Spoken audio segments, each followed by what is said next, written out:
The scene begins softly as though the air itself has been hushed. Imagine yourself drifting into the slow rhythm of a long winter night, a time when daylight is fleeting and the hours of darkness stretch endlessly across the land. You have entered a world before electricity, before central heating, before the assurance that one can simply adjust a thermostat to ward off the cold. This is medieval Europe, a place where the seasons held far greater sway over human life than they do for us today. Step by step, let us ease into the quiet walking slowly down paths that crunch faintly underfoot with the frost of an approaching winter. It is evening and the sun, pale and weary, hangs low against the horizon. Its weak rays are scarcely enough to warm the skin, fading as quickly as they arrive. Soon the world is bathed in twilight and a chill drifts across the fields. The first flurries of snow fall gently from the sky, settling on the empty branches of leafless trees. They gather on rooftops and along the edges of hedgerows, each delicate flake, signaling the certainty that the season has truly turned. The villagers know what these early signs mean. They know that the hardships of the coming months are not a matter of inconvenience, but of survival. For in this time to endure, the winter is to prevail over hunger, cold, and fear. Imagine the village before you, a small cluster of huts and cottages, their walls built from wattle and daub, their roofs thatched with straw. Smoke curls upward from a few chimneys, the gray strands dissolving into the dim sky. Behind the shuttered windows, families gather around fires that sputter and spit the flames never quite large enough to banish the chill that seeps in from every crack and crevice. The countryside around them lies stripped bare. The fields are fallow, awaiting the spring. The meadows, once filled with the hum of insects and the sway of grasses, are now brittle and lifeless. The streams run slow and dark, soon to be crusted with sheets of ice. The very air has changed sharp, biting, and relentless. In this moment, you can sense the unease pressing upon the villagers. They have lived through winters before, yet each new one brings with it uncertainty. Will their stores of grain last? Will their animals survive? Will sickness creep in and claim loved ones before the thaw? The answers are hidden in the weeks ahead, and for now all they can do is prepare as best they can. Life here moves to a different rhythm, one dictated not by the clock, but by the rising and setting of the sun, by the turning of the year. The villagers measure time by the seasons, and in winter days shorten until only a few hours of gray light remain. Long nights stretch across the land, hours to be endured in cramped shelters, thick with smoke, where families huddle together beneath layers of rough wool. It is not a world of festive warmth and endless feasting as later stories or holiday traditions might suggest. Those images belong to songs and tales, not to daily existence. For most medieval men and women, winter was not a backdrop to merriment, but the stage for constant struggle. Hunger gnawed quietly but persistently. The cold pressed in, unyielding. Fear of illness haunted the dim corners of every home. Yet there is something steady in the way they face it. The villagers do not waste energy lamenting what cannot be changed. Instead, they follow familiar patterns, time-tested rituals of preparation and endurance. Firewood is gathered and stacked carefully near the hearth. Food stores are checked and rationed with care, every crumb meant to stretch across weeks and months. Layers of wool and leather are patched ready to fend off icy winds. Children learn early that winter is not merely a season, but a trial. They hear the stories told by their elders, warnings of past winters, when snow piled higher than the rooftops, when rivers froze and livestock perished in their stalls. These stories are not told to frighten, but to instruct, to remind the young that vigilance and patience are necessary virtues. The quiet that falls over the village in winter is not the peaceful quiet of contentment, but the subdued hush of caution. Doors close firmly, shutters creak as they are fastened against the wind, and footsteps quicken across the icy ground. In every gesture you can sense the presence of winter, like an unseen guest, pressing upon the lives of all who dwell here. And yet in this stillness, there is also a strange kind of beauty. The snow sparkles faintly in the weak light of the moon. The trees stripped of leaves stand like silent sentinels against the sky. Smoke rising from chimneys becomes a sign of life, of warmth. within of endurance against the cold. For though winter is feared, it is also familiar. It has come before and it will come again. The people know this, and so they settle into its rhythm with cautious acceptance. As you listen to these descriptions, let your own thoughts drift slowly like snowflakes settling gently to the ground. Let the pace of the story ease your breathing, slowing it into a steady rhythm, soft and calm. For this tale is not one of sudden drama, but of gradual unfolding the way frost spreads across a window pane in the night. The people of medieval Europe stand before the long winter with quiet resolve. They do not know yet the trials that will come, the hunger, the illness, the moments of despair. But they also do not know the small joys that will glimmer like candle flames in the darkness.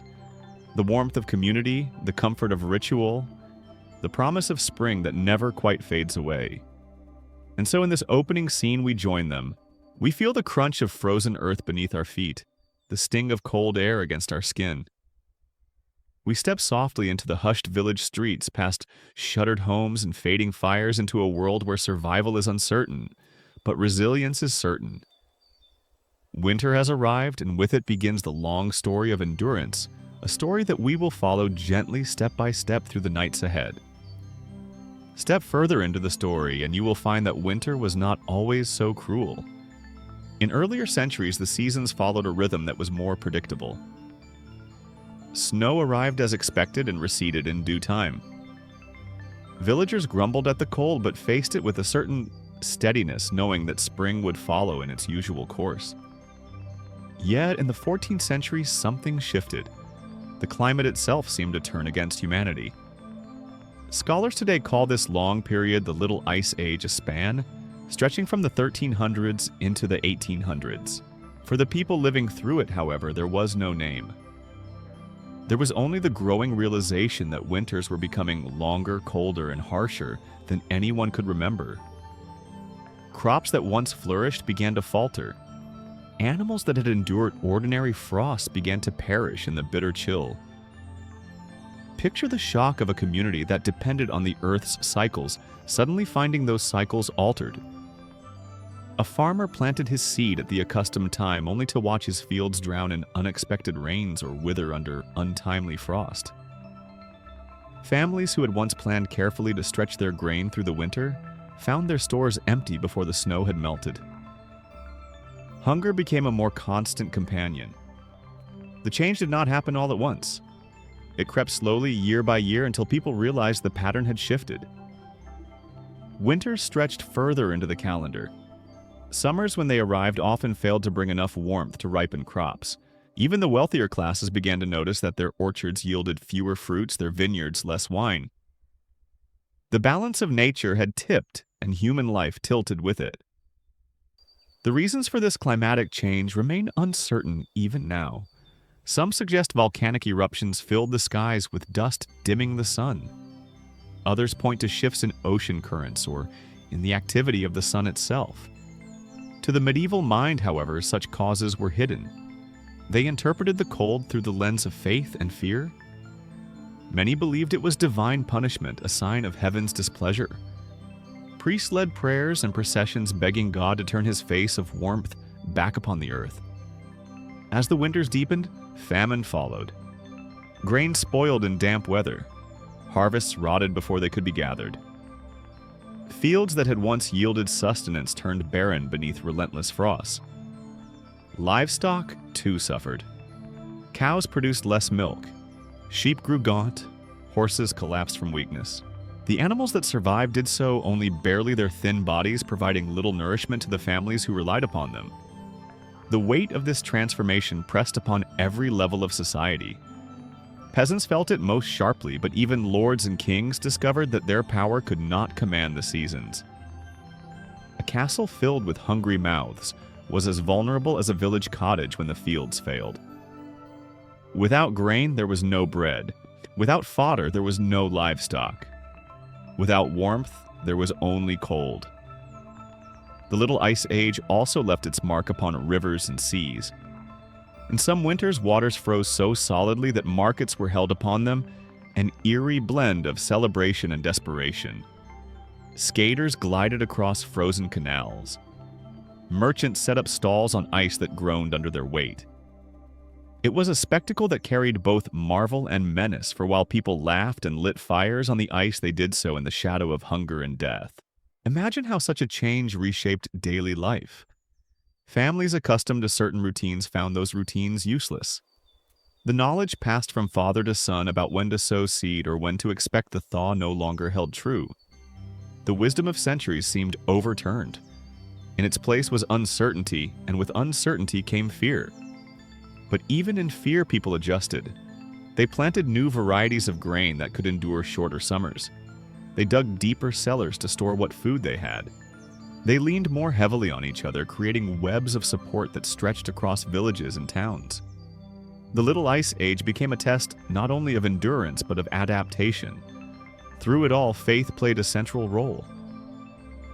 When the skies darkened and the earth seemed unyielding, men and women turned to churches for comfort.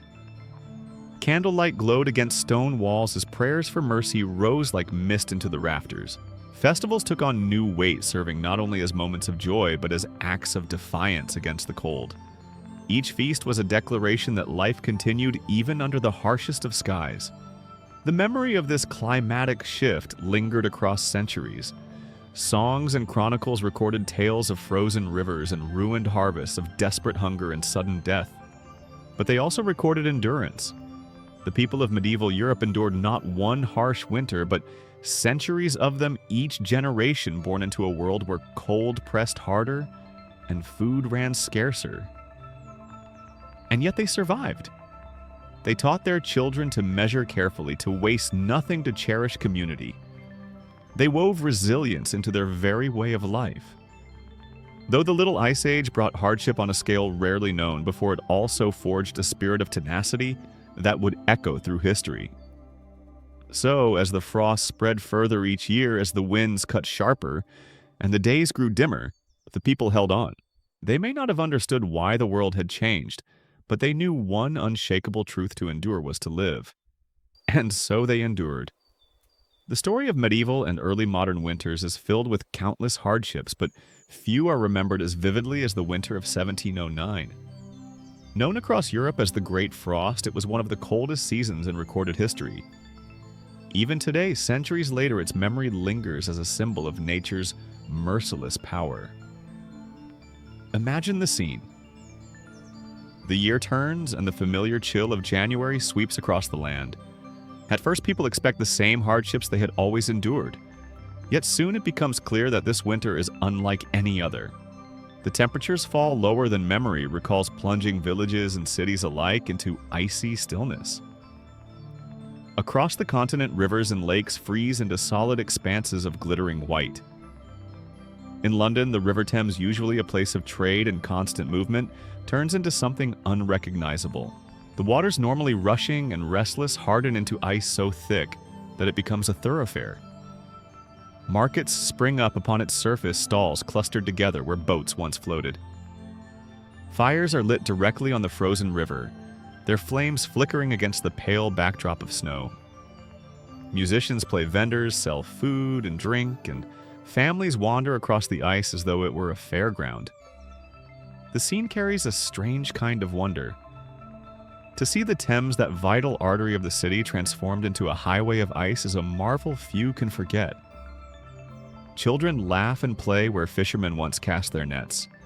Merchants haggle beneath makeshift tents set upon the frozen surface. For a fleeting moment, it seems as though people have mastered the cold, bending it to their will and turning disaster into celebration. But beneath this layer of wonder lies a darker truth. The same frost that provided a stage for revelry also brought immense suffering. Away from the lights of the frost fair in drafty cottages and silent fields, countless families shivered in despair. The frost had struck swiftly and fiercely, killing crops, freezing livestock, and depleting food supplies. The laughter on the Thames could not drown out the wails of hunger in the countryside. In homes across Europe, fires burned low as fuel ran short.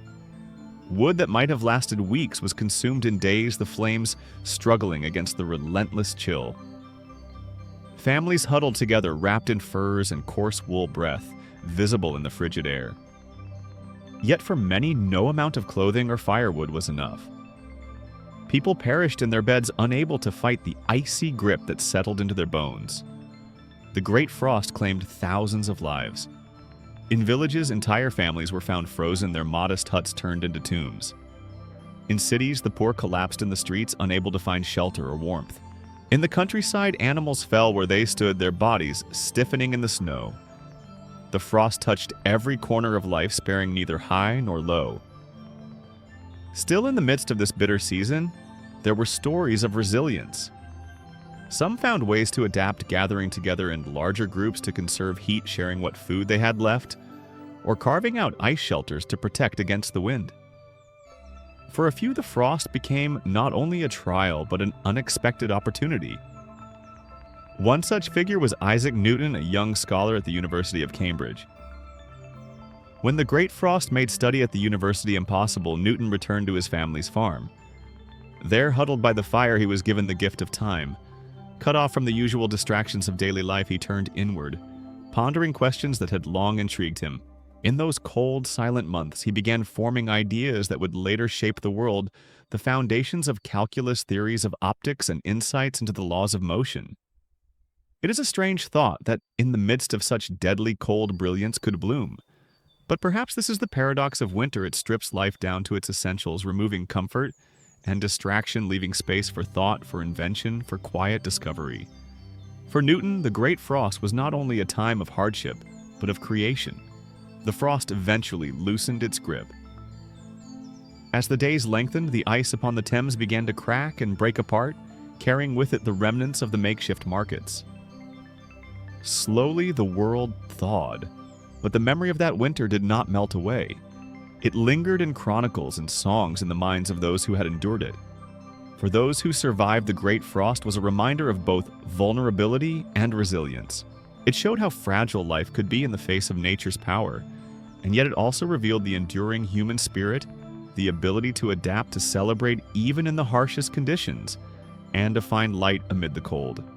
As we imagine that frozen Thames bustling with laughter and lined with stalls, we should not forget the silence that stretched across so many villages at the same time. For the Great Frost was both marvel and tragedy, a moment when humanity confronted the might of winter and discovered once again the fine line between survival and despair.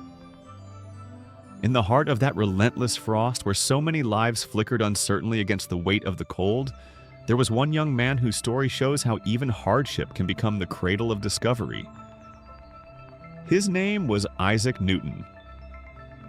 At the time of the Great Frost, he was still a student, his future not yet written in the language of mathematics and natural philosophy that would one day transform the world. When the winter of 1709 arrived with its unparalleled chill, Cambridge University could no longer function as usual. The lecture halls were frigid, the libraries inhospitable, and the very act of travel across icy roads became perilous. Students, teachers, and staff were sent home, their studies postponed by forces beyond their control. For Newton, this meant a return to his family's modest farm in Lincolnshire. There, beneath a roof that groaned with ice by a hearth that sputtered against the cold, Newton found himself in an unusual kind of solitude. The usual pressures of academic life fell away. No professors, no bustling classrooms, no city chatter, only the stark quiet of winter and the crackling of firewood. He might easily have spent his time in idleness or despair like so many others trapped indoors by the frost. But Newton's mind was not inclined to stillness. Instead, the isolation opened a space for thought, hour after hour as snow buried the countryside and wind rattled the shutters. Newton sat by the dim light, notebooks in hand, turning questions over and over in his mind. He considered the strange behaviors of light, puzzling over how it bent and refracted. He examined numbers tracing their patterns, building the early scaffolding of what would later become calculus. He imagined the heavens themselves, pondering the forces that guided the planets in their paths. It is humbling to imagine such a scene. A young man wrapped in coarse wool ink, staining his fingers, the air cold enough to make his breath cloud as he worked, while outside the farm animals huddled together for warmth. Yet in that bleak winter, his thoughts reached into realms far beyond his small chamber, stretching outward toward truths that would shape the centuries to come. The Great Frost was for most a season of hunger and despair. Yet for Newton, it provided something rare, uninterrupted time. No duties called him away. No busy schedule filled his days. The very stillness that pressed so heavily upon others became for him a kind of sanctuary. He would later look back upon this period as one of the most fruitful in his entire life. The irony is profound. A season that froze rivers' ended lives and emptied food stores also gave rise to some of the most important ideas in human history. In the silence of winter, Newton laid the groundwork for the principles of motion, the nature of light, and the calculus that would become the language of science and engineering. His discoveries were not yet complete, but the seeds were planted in those frozen months. This story does not erase the suffering of that time. Thousands perished. Their names lost to history. Families huddled together in hunger, their fires too small, their food too meager. But in the same breath, it reminds us of something else, that human resilience takes many forms. For Newton, resilience meant turning inward, finding meaning and creation in the midst of hardship. As you picture him at work, the glow of the fire flickering against his face, the scratching of his quill, the only sound in the room, allow the image to linger. The winter outside is bitter, the nights long and unforgiving, yet within this small circle of light, something extraordinary unfolds. This is the paradox of history's coldest seasons. They test the body, press upon the spirit, and strip life to its barest essentials. But in doing so, they sometimes reveal hidden strength, or spark brilliance that would not have emerged under gentler skies. Newton's winter of thought is one such example, a quiet fire burning in the dark.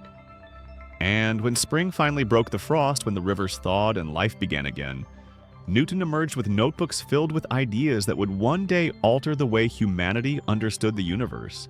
The Great Frost passed, but its legacy endured not only in the memories of hardship, but in the light of discovery it had kindled in a solitary student. Let us turn from the rare brilliance of a scholar by the fire to the far more common story, the lives of peasants who faced winter with little more than endurance. In medieval Europe, they were the vast majority, those who worked the land and carried the weight of survival season after season. Winter for them was not a time for thought or quiet invention. It was a daily struggle to keep body and soul together. Imagine waking in a cottage no larger than a single room. The walls are rough, the thatch roof above you patched but still letting in threads of icy air. On the straw pallet, a family huddles close blankets, thin bodies pressed together for warmth. The breath of each sleeper mingles in the chill, rising faintly into the smoky air. Dawn is not yet broken, but the cold already nips at fingers and toes. The fire that smoldered overnight is little more than embers now. Someone must rise, gather kindling, and coax the faint glow back into flame. Fingers ache with numbness, but without the fire there will be no warmth. No porridge, no light to begin the day. Outside, snow lies heavy, the fields hidden beneath a silent white shroud. Breakfast, if there is any, is modest, a crust of stale bread, a thin bowl of porridge perhaps flavored with nothing more than salt. Food stores grow smaller with each passing week. The grain harvested months ago is rationed with care, each measure counted out, each loaf stretched as far as possible. Hunger is a constant companion. The body never feels quite satisfied, and children's cheeks grow gaunt as the winter lengthens. Livestock share in the struggle. In the barn, cows, sheep, and chickens huddle against the cold. Frost clings to their coats, their breath steaming in the dim air. Feed is scarce. Hay and grain must be portioned carefully to last until spring pastures return. Animals grow thin and many do not survive. A dead cow or ox is not just a loss of meat, but a loss of milk, of labor, of the fragile security the family depends upon. The tasks of the day are dictated by necessity. Firewood must be gathered. Even when the ground is frozen and the snow deep, someone must trudge out, axe in hand, to collect what branches can be found. Each log carried back is a small victory against the cold. But the work is grueling. Hands crack and bleed in the icy air, and clothing woolen but coarse offers little defense. Inside the home, smoke lingers thick. Without proper chimneys, the air grows heavy with soot and the smell of damp wood. Eyes sting, lungs ache, but the smoke is endured because the alternative is worse, no fire at all. Children cough in the corners, their play subdued, their energy drained by hunger and cold. As daylight wanes short and fleeting in the depth of winter, families turn to what small tasks can be done indoors. Mending clothes, repairing tools, spinning wool, or weaving cloth. Idle hands are few, for every scrap of effort counts. Yet even as work continues, the awareness of the cold is never far. It presses in from the walls, it creeps under the door, it seeps through boots and cloaks. Sickness is ever present. A simple cold can deepen into pneumonia. A fever may spread from one family member to the next, unchecked by medicine, unstoppable by prayer alone. The smoke-filled air worsens coughs. The damp floors chill bones. Neighbors sometimes vanish quietly, their homes shuttered in silence, a sign that winter has claimed another life. And yet amid this relentless struggle, there are moments of resilience. The family gathers at night around the hearth, its flames flickering softly, shadows dancing on the walls. Stories are told. Old tales of saints and heroes of winters survived long ago. The children listen, wide-eyed, drawing comfort from the familiar voices of their elders. The harshness of the day softens, if only for a little while, in the glow of firelight and companionship. The rhythm of peasant life in winter is one of endurance. Wake, warm the fire, eat what little there is, tend to animals, gather wood, mend what must be mended, and hope that sickness passes them by. Each day survived as a small triumph, each week a step closer to the thaw. When we look back now with our insulated homes and stocked cupboards, it is hard to imagine the constancy of such hardship. But for the medieval peasant, this was life. There was no expectation of ease, no illusion of comfort.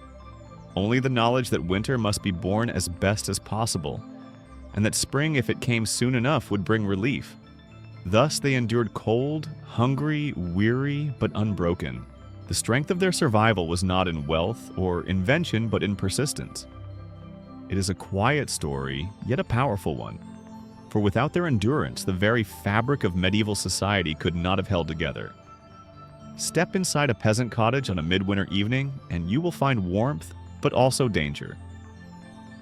The fire in the hearth glows dimly, giving off more smoke than heat. The walls are low, the roof low-arching and thatched, and there is no chimney to carry the fumes away. Instead, the smoke lingers curling through the single room, stinging eyes and filling lungs. Within this cramped space, the entire family gathers: grandparents, parents, children, sometimes even cousins or hired hands. Chickens roost in the corners, a pig may be tethered near the door, and dogs curl beside the straw bedding. The air is heavy with the mingled scents of sweat-damp wool, cooking porridge, and unwashed bodies. In winter, there's no escaping it. The cold outside forces everyone together, and the very closeness that keeps them warm also allows sickness to spread. When one child begins to cough, soon others follow. A fever that touches one family member may pass swiftly to the rest. The youngest and the oldest are most vulnerable, their bodies less able to fight off illness. Pneumonia, bronchitis, and influenza become constant threats lurking in the air with every breath. What begins as a runny nose or a weak cough can deepen into a life-threatening condition within days. Records from Suffolk describe one household in the 14th century, 13 family members crammed together in a single smoke-filled hut through the long winter months. With them were scrawny chickens and mangy dogs, all jostling for space and warmth. It is a wonder that anyone survived the season, but many did not. In such suffocating conditions, disease had every advantage, and sickness did not remain confined within one family. The structure of medieval villages with their clustered homes and shared wells meant that contagion could ripple outward. A single household's illness soon became the village's burden. In larger towns, the problem magnified. Narrow streets pressed homes close together, and fires burned constantly, producing a haze that clung to alleys and squares. The winter air, damp and heavy, seemed to carry maladies from one door to the next. The poor bore the brunt of this danger. Malnutrition weakened their bodies, leaving them ill-equipped to fight infections. When grain supplies dwindled and meals became smaller, immune systems faltered. A person who might have withstood a chill in autumn was undone by the cold and hunger of February. Nor were the wealthy immune. In castles, though, walls were of stone rather than wattle and daub. The problems persisted. Fires smoked heavily in great halls, filling chambers with haze. Servants moved constantly between rooms, carrying not only trays of food, but also unseen sickness. The very mobility of the nobility, with guests arriving from other regions and retainers traveling back and forth, increased exposure. Medieval medicine offered little defense. Physicians spoke of humors out of balance and prescribed bleedings or purges that often weakened patients further. Herbal remedies might soothe, but they seldom cured. Families turned to prayer, asking for divine mercy, or lit candles in chapels, hoping to drive illness away. Still, the coughing continued and fever swept through households indifferent to wealth or faith. The experience of winter sickness left scars not only on bodies but on memory. Families remembered who had been lost the previous year, whose place at the fire now lay empty. Children grew up with stories of siblings or cousins who had not survived. Each winter carried a shadow of past grief, making the arrival of spring feel all the more precious. And yet, life went on. Families did what they could to minimize danger. They shared warmth because they had no choice, but they also shared care. A bowl of broth might be given to the sickest, even if it meant others went without. Neighbors sometimes brought herbs or extra firewood, gestures of compassion, in a season when survival often hinged on such kindness. In this way, the same crowded conditions that spread illness also created bonds of interdependence. People understood that in winter they were vulnerable alone but stronger together. The smoke-filled air was oppressive, but within it lay the voices of loved ones, the laughter of children, the murmur of prayers whispered into the night. It was not a comfortable life nor a safe one, but it was life sustained through resilience, through the endurance of hardship, and through the simple act of facing the cold together. And when spring finally came, those who had survived emerged blinking into the light, carrying with them the memory of sickness endured and the gratitude of another winter overcome. If winter pressed hardest with cold and hunger, there was yet another danger that stalked the medieval world during those long, dark months' fire. In a season when hearths burned day and night, and every household relied upon flame for warmth and food, a single spark could mean devastation. Picture a medieval town on a winter's night. The streets are narrow, the houses crowded close together, their walls made of timber, their roofs thatched with straw. Inside each dwelling, a fire crackles in the hearth, the smoke venting poorly, the flames tended with care. But accidents happen. An ember falls onto a rush-strewn floor, or a candle tips in the draft. What begins as a faint glow quickly grows, feeding on dry wood, straw, and cloth. In summer, a fire might be contained with buckets from the well. In winter, when water froze in pipes and buckets stiffened with ice, firefighting became all but impossible. People ran with snow in their arms, throwing it desperately onto the flames, but the blaze leapt from house to house, unstoppable in the biting wind. The chronicles tell of disasters that consumed entire cities. The Great Fire of London in 1212 began on a cold November night. Flames leapt high, devouring wooden homes, spreading faster than anyone could contain. Water froze as men tried to carry it through the streets. The narrow lanes funneled the fire onward until whole districts were engulfed. An estimated 3,000 people perished, many trapped on the bridge, unable to flee as fire closed in from both sides. Such tragedies were not rare. In every town, families lived with the fear that their hearth meant to protect them might betray them. Even in villages, one misstep could prove fatal.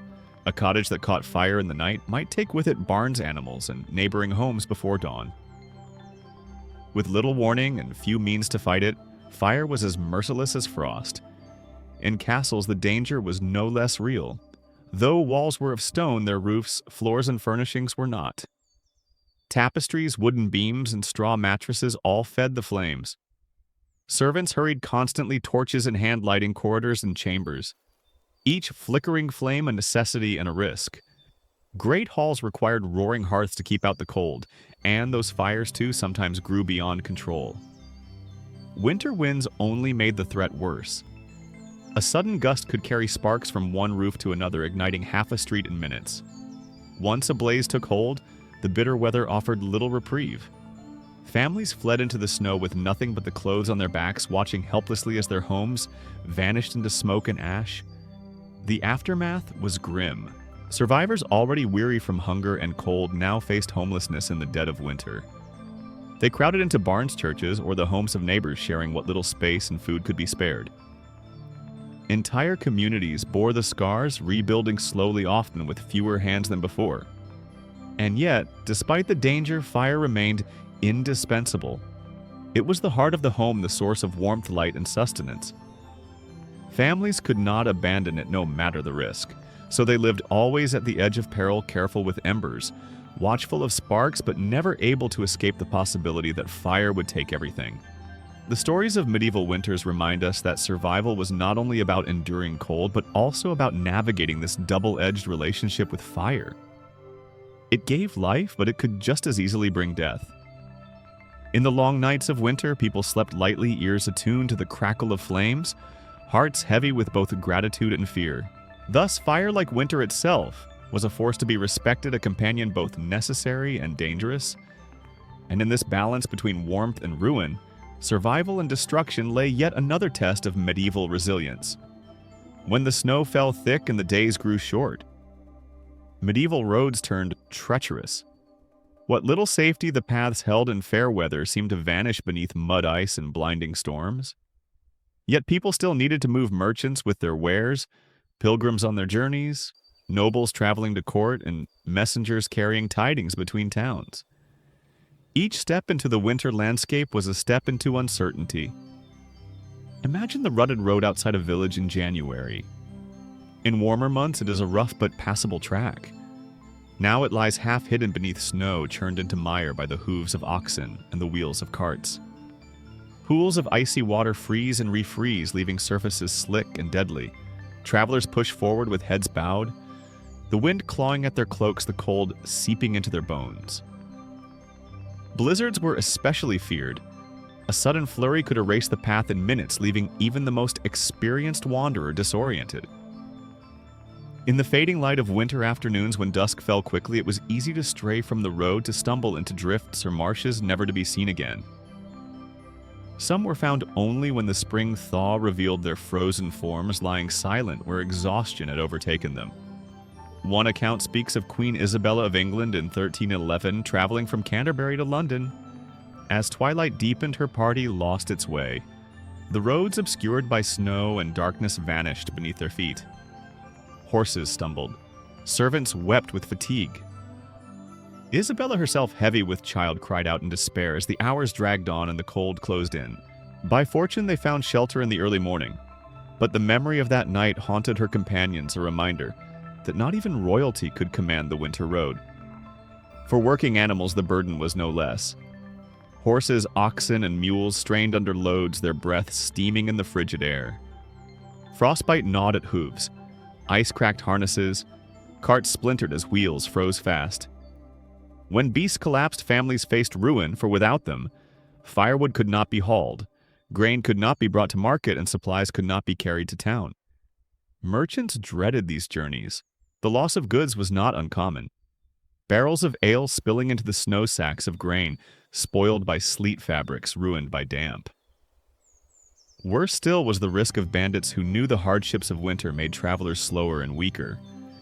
A snow-choked path offered little chance to escape an ambush. Pilgrims too pressed on through the season. For them, travel was not only necessity, but devotion. Cloaked in rags, leaning on staffs, they trudged from shrine to shrine, offering prayers with each weary step. Some never reached their destination, their faith tested to the last breath in the cold silence of the road. For ordinary folk, even short journeys were perilous. A trip to the nearest market town, perhaps only a few miles away, could take hours in snow and ice. Families often traveled together, hoping numbers would provide safety. Still, accidents happened.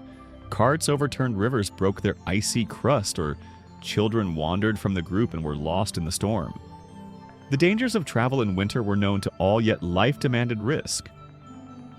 Lords expected their dues, kings demanded supplies, and families needed trade to survive. And so, despite the fear, people set out again and again, trusting in endurance and prayer, and in the faint hope of safe arrival. At night, travelers found refuge where they could. A village inn, smoky and crowded, might offer a pallet of straw by the hearth. In poorer places, a barn or church porch gave at least a roof overhead.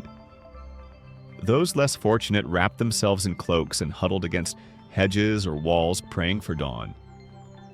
In the long story of winter, survival travel was one of the greatest gambles. Every journey carried the weight of danger, every mile measured in cold, fatigue, and risk. And yet, people persisted. Their world demanded it, and so they stepped into the snow again and again, knowing the road might claim them but hoping to return to hearth and home once more. The struggle of medieval winters was not borne by people alone. Animals, too, felt the full weight of the season's cruelty. Horses, oxen, cows, sheep, and even the humblest barn cats endured the cold beside their human companions, sharing both their hardships and their importance to survival. In many ways, the fate of families and their animals was intertwined. When the beast suffered, so too did the people who relied upon them. Picture a snow-covered barn at the edge of a village. The wind rattles its wooden boards, sending icy drafts whistling through the gaps. Inside, cows huddle together, their breaths rising in clouds, coats crusted with frost. Their bodies, once sleek with summer grazing, now grow gaunt from scarce feed. The milk they give grows thinner, sometimes ceasing altogether, leaving families without one of their most precious sources of nourishment. Oxen, the heavy beasts of burden, endure perhaps the harshest role. In winter, they still labor, dragging sledges of firewood through knee-deep drifts, their hooves cracking against ice. Frostbite bites at their extremities. Snow clings to their flanks as they strain forward, ribs showing beneath their thick hides. Without them, there would be no fuel for the hearth, no supplies hauled from one village to another. Their suffering was silently endured, their strength pressed to its limits, for the family's survival depended upon it. Horses, too, carried great burdens. They hauled carts laden with goods along frozen roads, their iron-shod hooves slipping dangerously on ice. A stumble could mean a broken leg and the end of the animal. Farmers and travelers alike dreaded such moments, for a horse lost in winter meant more than grief. It meant lost labor, lost trade, and sometimes lost hope. Even the smaller animals played their part. Chickens cooped up in dark corners often produced few eggs during the cold months. Goats, hardy though they were, struggled to find forage, nibbling desperately at straw or bark. Sheep, their wool heavy with frost, crowded close together in pens, vulnerable to disease and the damp. The animals suffered in silence, yet their suffering echoed in the lives of their keepers. A dead cow meant no milk for children. A weakened ox meant the fields would lie unplowed come spring. The death of livestock was more than a loss of meat. It was a blow to the fragile web of survival upon which peasant families depended. There were stories of compassion, too. Farmers who wrapped their best animals in rough blankets or brought them inside the same hut where the family lived, the mingled warmth of human and beast pushing back against the bitter cold. In such scenes, survival was a shared endeavor. The family gave what little they could to scraps of hay, a corner of shelter, and in return, the animals endured, standing, patient, faithful, and indispensable. But there were also stories of heartbreak. In harsher winters, fodder ran out before the snow melted. Families were forced to choose which animals to feed and which to let perish, a cruel calculation made in tears. To slaughter a beast for food was sometimes necessary, but it meant the loss of labor in the months ahead. Such choices carved scars into memory, reminders of the thin line between endurance and collapse. Even in towns and castles, animals felt winter's weight. Stables grew damp and cold. Servants struggled to keep enough hay in stock, and horses, meant for knights and nobles, wasted away in their stalls. Cats, usually aloof and proud, prowled hungrily, their whiskers tipped with frost, their bodies lean. Dogs' companions, as well as workers, shivered beside doors' eyes, pleading for scraps. Medieval people were deeply aware of these shared struggles. Just as they prayed for their families, they prayed for the health of their animals, for without them, the community itself could not survive. Blessings were offered, charms recited, and festivals like Plow Monday gave symbolic weight to the bond between farmer and beast. The burden on animals in winter reminds us of how interwoven medieval life was with the natural world. People and animals alike faced the cold together, each sustaining the other in ways both visible and unseen. When the thaw finally came and the first shoots of green rose through the snow, it was not only human hearts that lifted. Animals too found relief, stepping eagerly into the pastures, their strength returning with each mouthful of fresh grass. For the medieval world, survival was always a partnership. And in the silent endurance of winter's harshest days, the animals bore their share of the struggle with patience, fortitude, and quiet dignity. Amid the hardships of medieval winter, cold, hunger, and sickness, there came brief sparks of joy that lifted weary hearts. Chief among them was the Feast of St. Stephen, held each year on December 26th, a midwinter celebration that offered laughter, abundance, and a playful turning of the social order. Imagine the scene. Imagine the outside snowdrifts lie heavy in the lanes, and the sky hangs low with gray clouds. But in the village square or the great hall of a manor, firelight glows warmly, music fills the air, and people gather with a merriment rarely seen in the frozen months. The feast followed closely after Christmas, when solemn prayers and services had given way to cheer. Now was the time for revelry. At the heart of the celebration was the tradition of misrule. On this day, the normal order of society was gleefully overturned. A peasant jester or even a lowly deacon might be crowned the Lord of Misrule. With mock authority, he presided over the festivities, issuing humorous decrees and leading processions of laughter and song. Lords and ladies were expected to play along, obeying his playful commands, joining in games and dances as though they were equals with their tenants. For one day, the rigid walls of class softened. Serfs, farmers, craftsmen, and nobles mingled freely. Laughter drowned out the usual silence of respect. The Lord of Misrule might order his betters to serve drinks, sing foolish songs, or play the role of servant. All knew the role was temporary, but it gave a sweet taste of freedom and joy to those who spent most of their lives under strict hierarchies. The food, too, was lavish compared to the daily fare of winter. Roasted meat, steaming pies, spiced drinks, and sweetened puddings were shared across the community. Churches collected alms boxes filled with offerings to feed the poor, while lords provided hearty meals to their tenants. Bellies so often tightened with hunger were filled until laughter replaced the gnawing ache. Music and dance filled the hours. Minstrels played fiddles and pipes, while jugglers and jesters entertained the crowds. Mummers performed comedic plays exaggerating well-known tales from folklore and legend. Games of chance and feats of strength brought more laughter, and the wassail bowl was passed from hand to hand, warming spirits against the cold. For a time, the struggles of winter were forgotten. Even as snow pressed at the doors and frost glittered on the windows, warmth filled the hall, not only from the hearth, but from fellowship itself. This ritual reversal, the rich humbling themselves, the poor lifted in jest, reminded all that survival depended on unity, on shared strength, and shared joy. When the feast ended and the fires burned low, the hardships remained. Families returned to their cottages, nobles to their castles, and the cold reclaimed the land. But the memory of laughter lingered. It gave courage for the weeks to come when hunger grew sharper and the nights stretched endlessly long. The Feast of St. Stephen was more than a celebration. It was a lifeline, a reminder that even in the depths of winter, community could kindle warmth. In that fleeting day of misrule, people found release, laughter, and a glimpse of hope. Gifts as vital as bread or fire in carrying them through to spring. Beyond the laughter and warmth of midwinter feasts lay the quiet, enduring truth of medieval life. Most of the season was not filled with merriment, but with waiting, worrying, and hoping.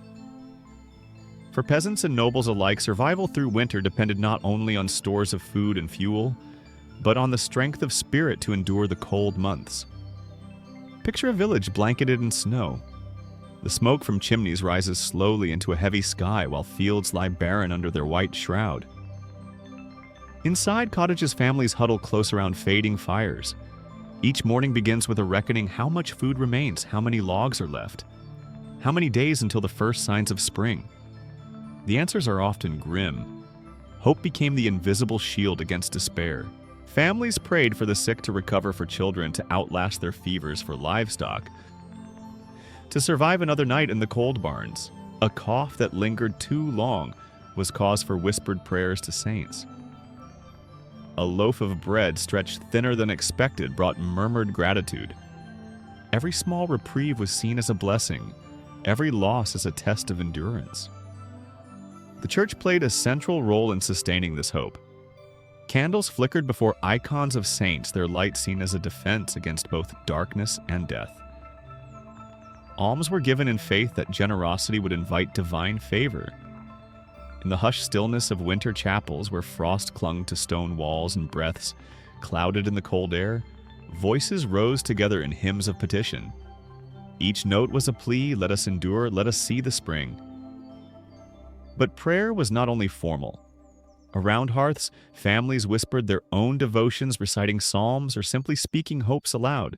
Children were taught to cross themselves before bed, to thank God for what little food they had, and to ask for the strength to rise again with the morning. These small rituals wove resilience into daily life. Hope also lived in gestures of kindness. A neighbor who shared firewood, a friend who brought broth to the sick, or a lord who offered grain from his storehouse, gave more than physical aid. They reminded people that they were not alone. Each act, however small, reinforced the fragile bonds that tied communities together against the winter's weight. Yet hope was fragile. There were nights when the fire burned too low, when stomachs ached with hunger, when the wind howled so fiercely that despair seemed to press in from all sides. In those hours, people told stories of saints who endured trials, of ancestors who had survived harder winters, of the certainty that spring always returned. Words simple as they were gave strength when bread could not. For medieval folk, hope was not naive optimism, but a discipline of survival. It was the decision to believe that the thaw would come, even when snow piled higher with each storm. It was the faith that light would return, even when darkness lingered for 16 hours of the day. Hope was sustenance as real as any meager meal, and prayers were as vital as fire. In this way, the people of the Middle Ages carried themselves through the long, punishing months. Their hopes and prayers, humble yet unyielding, were a quiet defiance against the cold. And when spring finally stirred the earth, those prayers seemed answered not always with plenty, but with the simple gift of another year endured. Of all the trials that winter brought, none was more feared than hunger. The cold gnawed at fingers and toes, but the emptiness of the belly gnawed at the spirit. In the medieval world, where food supplies relied entirely on the success of harvest and the strength of livestock, the coming of winter always carried a shadow of famine. By December, larders that had been stocked in autumn already began to look thin. Grain bins, once heaped high, were measured out carefully in smaller and smaller portions. Salted meat hung from rafters, its numbers dwindling with each week. Vegetables stored in pits or cellars shriveled with age until only the toughest turnips or bitter herbs remained. The Great Famine of 1315-1317 was remembered with dread for generations. Heavy rains ruined crops in the fields, and the cold lingered longer than usual, delaying planting. Across northern Europe, harvest after harvest failed. Bread prices rose to 20 times their usual cost, putting food beyond the reach of many. In desperation, people turned to eating grass roots and bark stripped from trees. Chroniclers wrote of peasants boiling leather to soften it into a pitiful meal. Hunger hollowed faces and weakened bodies. Children grew gaunt, their eyes dulled by want. Parents sometimes faced unthinkable choices, eating food themselves to have the strength to work, or giving it to their children and risking collapse. Some accounts tell of families driven to cannibalism, and their despair stories whispered with horror in later years. Even in less catastrophic winters, scarcity was constant. For most peasants, the day's fare might be a coarse loaf of bread and a thin pottage of peas or beans. Salted pork, if any remained, was chopped into the pot in tiny shreds, more flavoring than food. On the poorest tables, even this was a luxury. Families foraged in frozen forests for nettles, wild garlic, or mushrooms to stretch their meals. Livestock, too, bore the strain. Cows that weakened from a lack of feed gave little milk. Sheep grew thin, their wool heavy, but their bodies fragile. Each animal that died was a double loss, one less mouth to feed, but also one less source of meat, milk, or wool in the months to come. Hunger made people vulnerable to disease.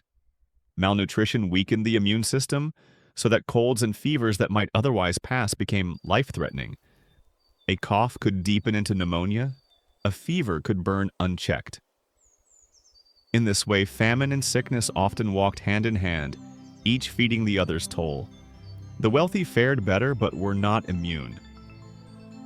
Castles stored vast quantities of grain, salted fish, and preserved meat, but even noble tables grew sparse during severe winters. The taste of plenty dimmed, and even kings felt the pinch of scarcity when supply trains faltered and trade routes froze. Communities relied on each other to endure. Neighbors might share what little they had, spreading thin survival among many rather than allowing one family to perish. Churches distributed alms to the poorest lords, opened their storehouses for tenants, and monasteries offered bread to the hungry who came to their gates. Such gestures could not erase famine, but they gave glimmers of mercy in the dark. Still, hunger remained an ever-present fear.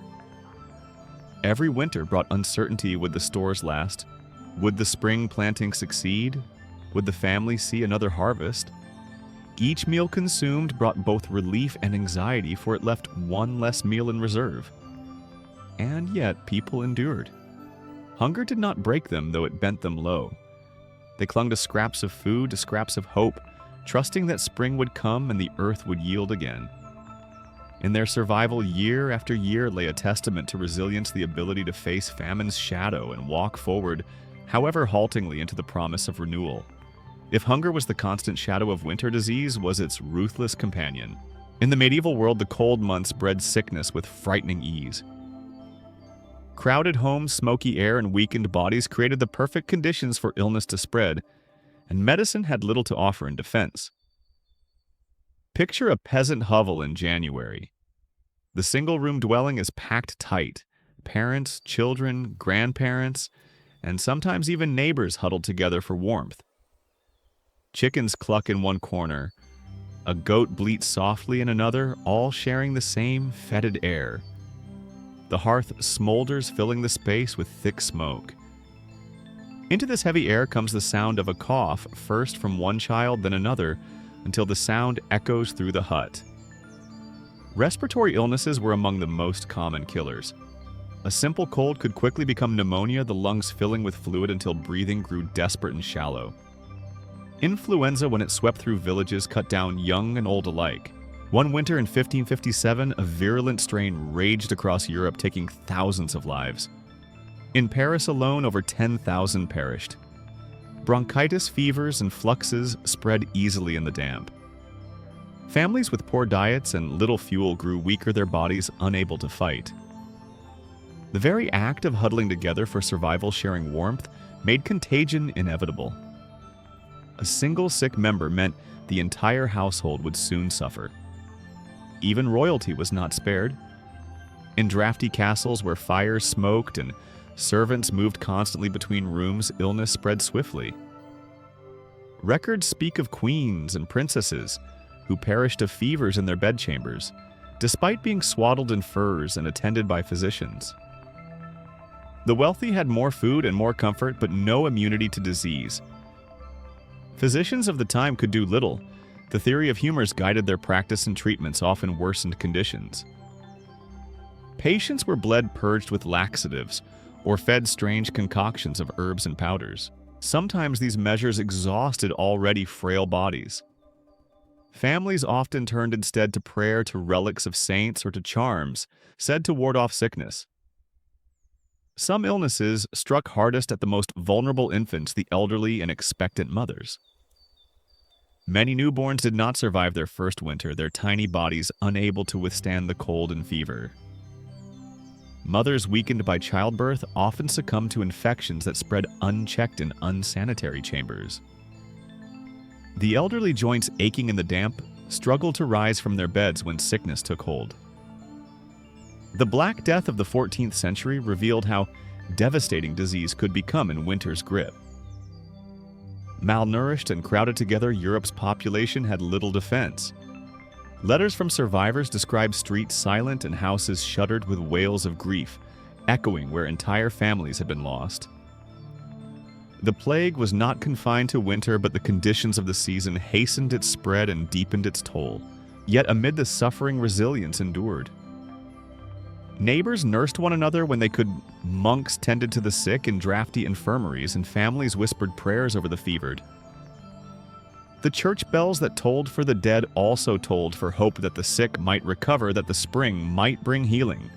Winter disease was a cruel reminder of fragility. It came uninvited, spread swiftly, and claimed lives regardless of age or station.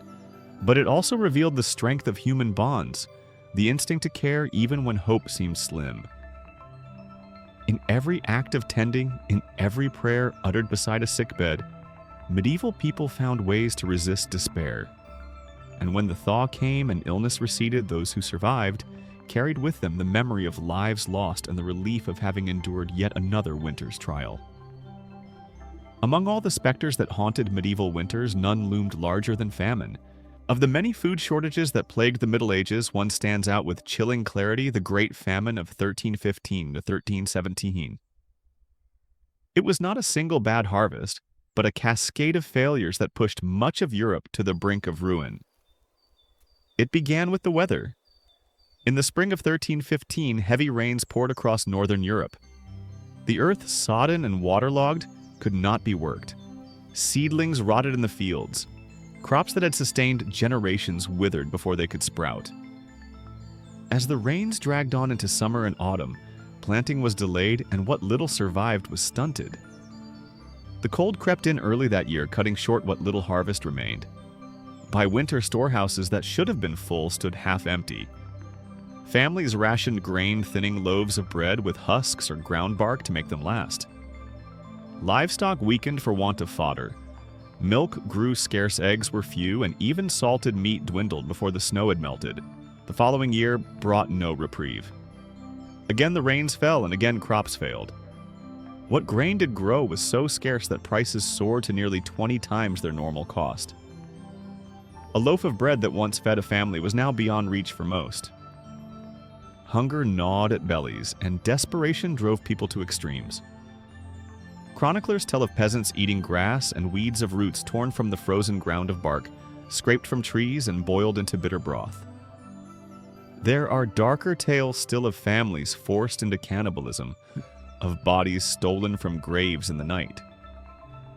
These stories may be exaggerated by horror, but they echo the truth of desperation that no historian can deny.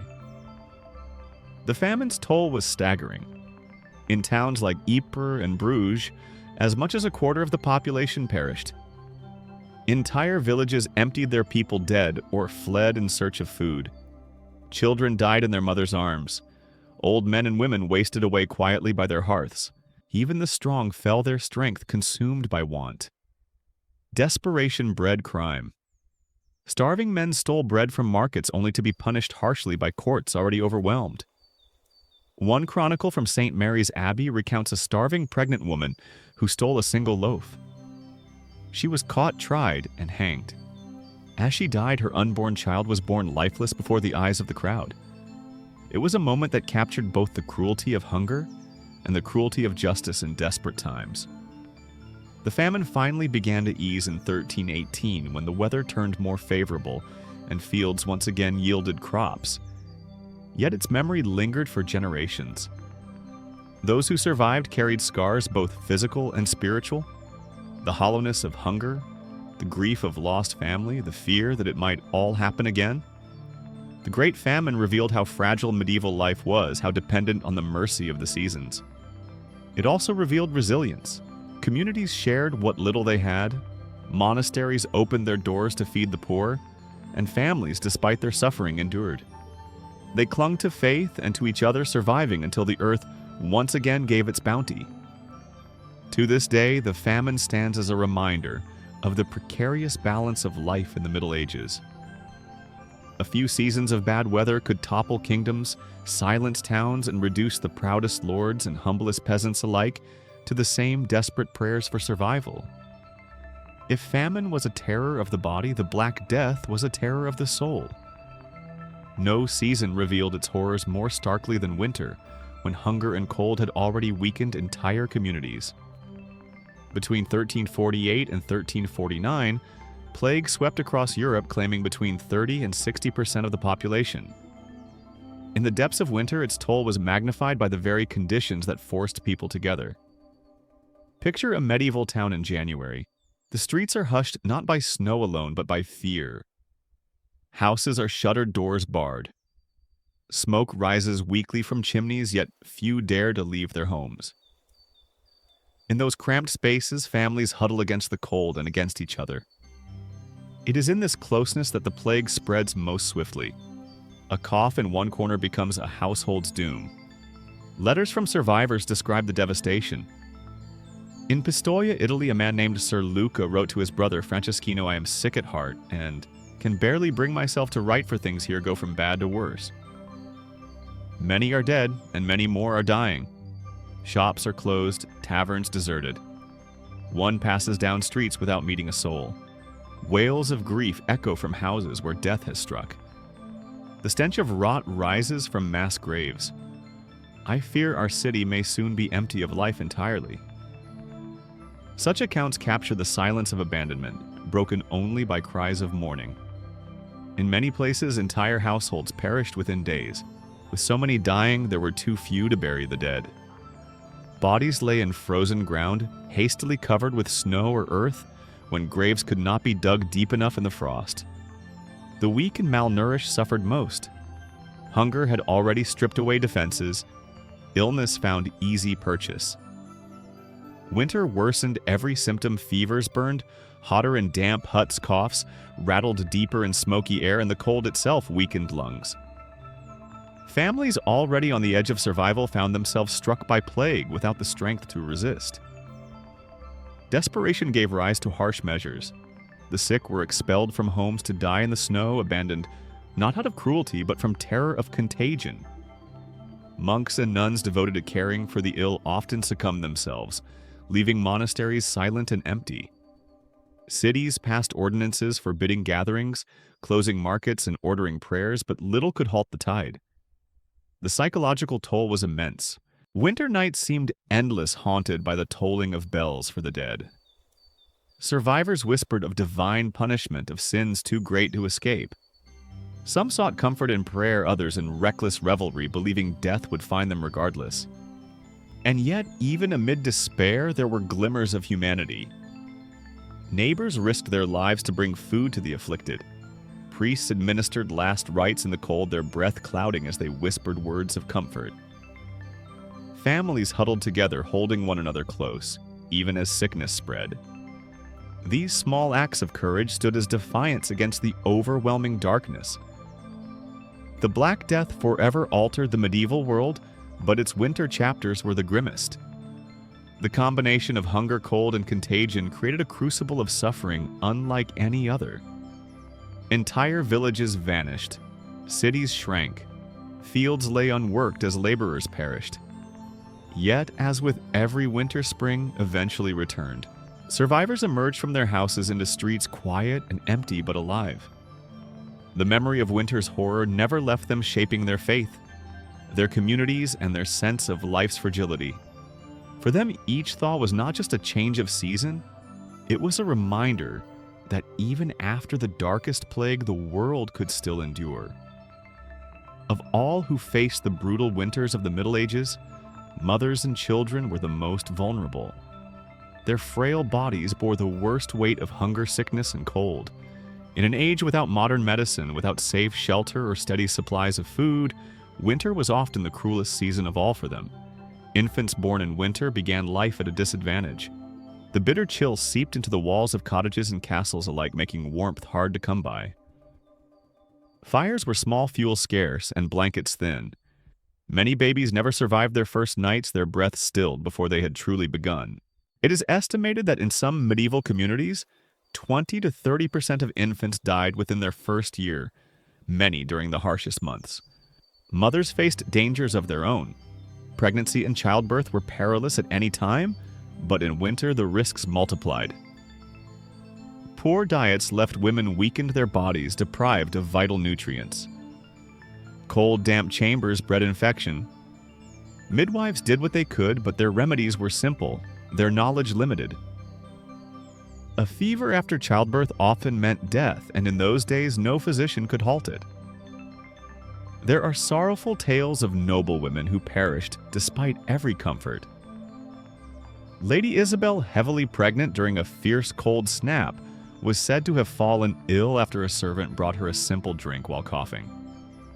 Within days, both she and her child were gone, her wealth and furs offering no protection. For peasants, the dangers were even greater. A mother might give birth on a straw-strewn floor with the winter wind howling through the cracks of her hut, praying both she and her child would see the morning. Children who survived birth still faced endless trials. Malnutrition during winter left them stunted and sickly. Colds and fevers spread swiftly through crowded households, and a cough that lingered could prove fatal. Parents watched with dread as their little ones weakened their cheeks.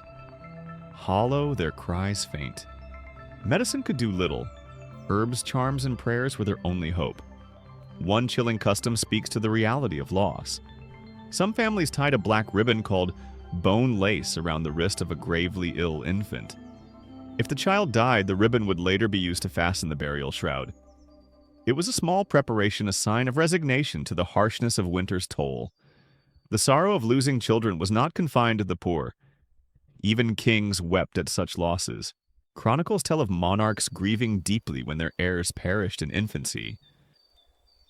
The grief crossed all boundaries of class, a shared human pain that united rich and poor in winter's cruelty.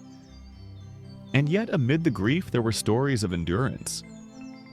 Mothers clutched their children tightly, sharing what warmth they could. Families gave the best morsels of food to the youngest, sacrificing their own strength to preserve another life. Communities rallied when possible women, assisting each other in childbirth, neighbors sharing milk when a mother could not nurse. The vulnerability of mothers and children revealed the fragility of medieval life, but also its compassion. Each survival was a victory, each cry of a newborn a sound of hope. Though countless lives were lost to cold and hunger, the resilience of families shone through. When spring finally broke and mothers carried their infants into the sunlight for the first time, it was more than a season's change. It was proof that life had endured winter's gauntlet once again. These moments of survival, tender and hard-won, sustained the human spirit through centuries of hardship. Winter's cruelty was not limited to hunger and disease. At times it struck with sudden violence, unleashing storms and floods that reshaped lives and even altered the course of history. The seas swelled, rivers overflowed, and winds howled with a force that medieval people could neither predict nor withstand. One of the most dramatic tales comes from the reign of King John of England in the year 1216. Fleeing rebellion and enemies, the king attempted to cross a marshy area of East Anglia known as the Wash. Winter storms had swelled the tides and fierce winds whipped the waters into chaos. As John's baggage train pushed forward, the ground gave way beneath them. Carts sank, horses floundered, and chests of treasure disappeared into the surging tide. Among the lost riches were said to be the crown jewels of England, jeweled crowns, scepters, and priceless relics swallowed by the sea. Though the king escaped, he was left a broken man, and some chroniclers believed the loss hastened his death only days later. Storms at sea were no less deadly. Coastal villages faced the brunt of winter tempests, their homes battered by waves that rose higher than the roofs. The Anglo-Saxon Chronicle records a devastating flood in 1099 when the sea poured over the land, further than anyone could remember, drowning towns and countless lives. Another great flood in 1219 struck the Netherlands, submerging vast swaths of low-lying land and claiming more than 50,000 lives. With no dikes strong enough, no warning systems, and no shelters, communities were left at the mercy of the elements. For inland towns, rivers that swelled with melted snow or torrential rain could be equally destructive. Markets, homes, and even churches were washed away. Bridges collapsed, cutting off trade and leaving villages stranded. In such times, food shortages worsened, for flooded fields could not be tilled, and stores of grain were ruined by damp and rot. The psychological impact of storms was as fierce as the physical. To medieval minds, such floods and gales were often seen as divine punishment. Priests led processions in the snow, raising holy relics in hopes of calming the waters. Prayers rang out in chapels, filled with the smoke of damp candles, voices pleading for deliverance. Yet even in the face of such disasters, survival stories endured. Neighbors hauled each other to higher ground, monks opened monasteries to the displaced, and communities rebuilt from the wreckage once the waters receded. The resilience of these people lay not in their ability to prevent storms they could not, but in their determination to endure after the fury had passed. The story of King John's lost jewels became a legend, a reminder that not even kings were safe from winter's wrath. The floods that swept away entire villages were etched into memory, retold as cautionary tales for generations. But just as strong was the memory of rebuilding, of the return of life after disaster. For medieval people, winter storms and floods were another face of the season's cruelty, unpredictable and merciless. But they were also reminders of the fragility of wealth, of the futility of power before nature, and of the need for community when the waters rose. When we imagine winter, we think of cold snow and ice. Yet for medieval towns and cities, another danger lurked even in the depths of the frozen months' fire. In places where buildings were packed tightly together, mostly of wood, and where hearths burned constantly to fight the cold, a single stray spark could unleash disaster. The irony was cruel. Families huddled around their hearths for warmth, but the same flames that kept them alive could just as easily take everything from them. With winds whipping through narrow streets and thatched roofs clustered together, fire spread with frightening speed. Winter air was dry inside homes, straw littered the floors, and candles burned long into the dark evenings. The ingredients for catastrophe were always present. The Great Fire of London in 1212 stands as one of the most tragic examples. On a cold November night, flames broke out and quickly raged through the city's cramped lanes. Water, already scarce in the best of times, froze in the pipes. People rushed with buckets, but the fire leapt from house to house, unstoppable. Contemporary accounts estimate that 3,000 Londoners perished, many trapped as the flames devoured bridges and homes. Survivors found themselves homeless, exposed to the merciless winter winds, with nothing but the clothes they had escaped in. Another account from 1132, recorded in the Anglo-Saxon Chronicle, tells of a dreadful blaze in London that destroyed much of the city, including St. Paul's Cathedral. Winter winds carried burning rafters and sheets of molten lead through the air, scattering destruction far beyond the fire's center. With no organized firefighting system, citizens could only throw water, snow, or earth on the flames, praying that the wind would turn before the entire city was consumed. Fires struck not only great cities, but also small villages.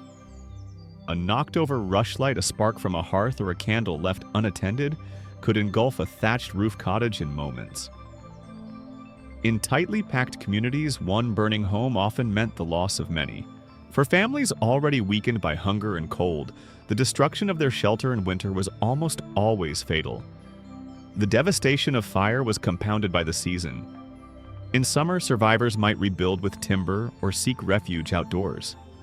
In winter, with icy winds howling and snow covering the ground, the homeless were left to wander, chilled to the bone. Some sought shelter in churches or barns. Others perished in the streets. Yet even amidst such devastation, people persevered. Communities came together, offering shelter to those who had lost everything. Churches gathered alms for victims, and neighbors shared what food or clothing they could spare. For the survivors, the memory of a loss was etched deeply, but so too was the memory of solidarity in the face of tragedy. Fires in frozen cities revealed the paradox of medieval winter. The same fire that gave life could so easily destroy it. To live in those times was to accept this constant tension, to rely on flame for warmth while fearing its fury. And yet, like all of winter's trials, fire was faced with resilience. People rebuilt stone by stone, beam by beam, their determination rising as surely as the smoke that once marked their despair. For all the perils that winter brought, famine, fire, and flood, the most relentless enemy was often the simplest, the cold itself. Hunger might ebb and flow, storms might come and pass, but the icy grip of winter was constant. It seeped into bones, stiffened joints, and dulled the spirit, leaving medieval people with no escape. Imagine a world without central heating, thick insulation, or modern clothing. Cottages of wattle and daub, drafty stone castles and barns converted into shelters all failed to keep the cold at bay. Fires smoked and sputtered, but their heat reached only a small circle. Beyond the hearth's glow, frost gathered on walls and ceilings. Families wore every article of clothing they owned, yet still their breath turned to mist in the air. The monk Gildas, writing of Britain in the 6th century, described winters as a time when the air bites with malice, the icy blasts cut to the bone. His words capture the cruelty of a season that seemed almost alive, reaching with icy fingers into every chamber and every chest. People moved sluggishly, weighed down, not by labor, but by the cold itself. Even the young and strong felt it, their bodies slowed, their spirits dimmed. The effects were more than discomfort. Cold worsened illnesses such as arthritis and rheumatism, making each winter harder than the last for the elderly. Extremities blackened with frostbite fingers and toes sacrificed to the chill. Lungs weakened in the damp air, giving rise to coughs that rattled through cottages for weeks. The constant shivering sapped energy that was already scarce from poor diets. For travelers, the cold was merciless. Those caught on the roads risked not only storms, but also the numbing chill that claimed lives silently. More than one wayfarer lost or delayed was found frozen stiff when the snow finally melted. Even knights in armor accustomed to hardship found themselves undone by winter's steady assault. Metal chilled their bodies. Heavy gauntlets left hands clumsy and numb. Horses collapsed beneath them on icy roads. The poor bore the worst of it. With little fuel to burn, peasants often relied on makeshift fires of dung straw or whatever scraps they could find. Families pressed close, not for comfort alone, but for survival.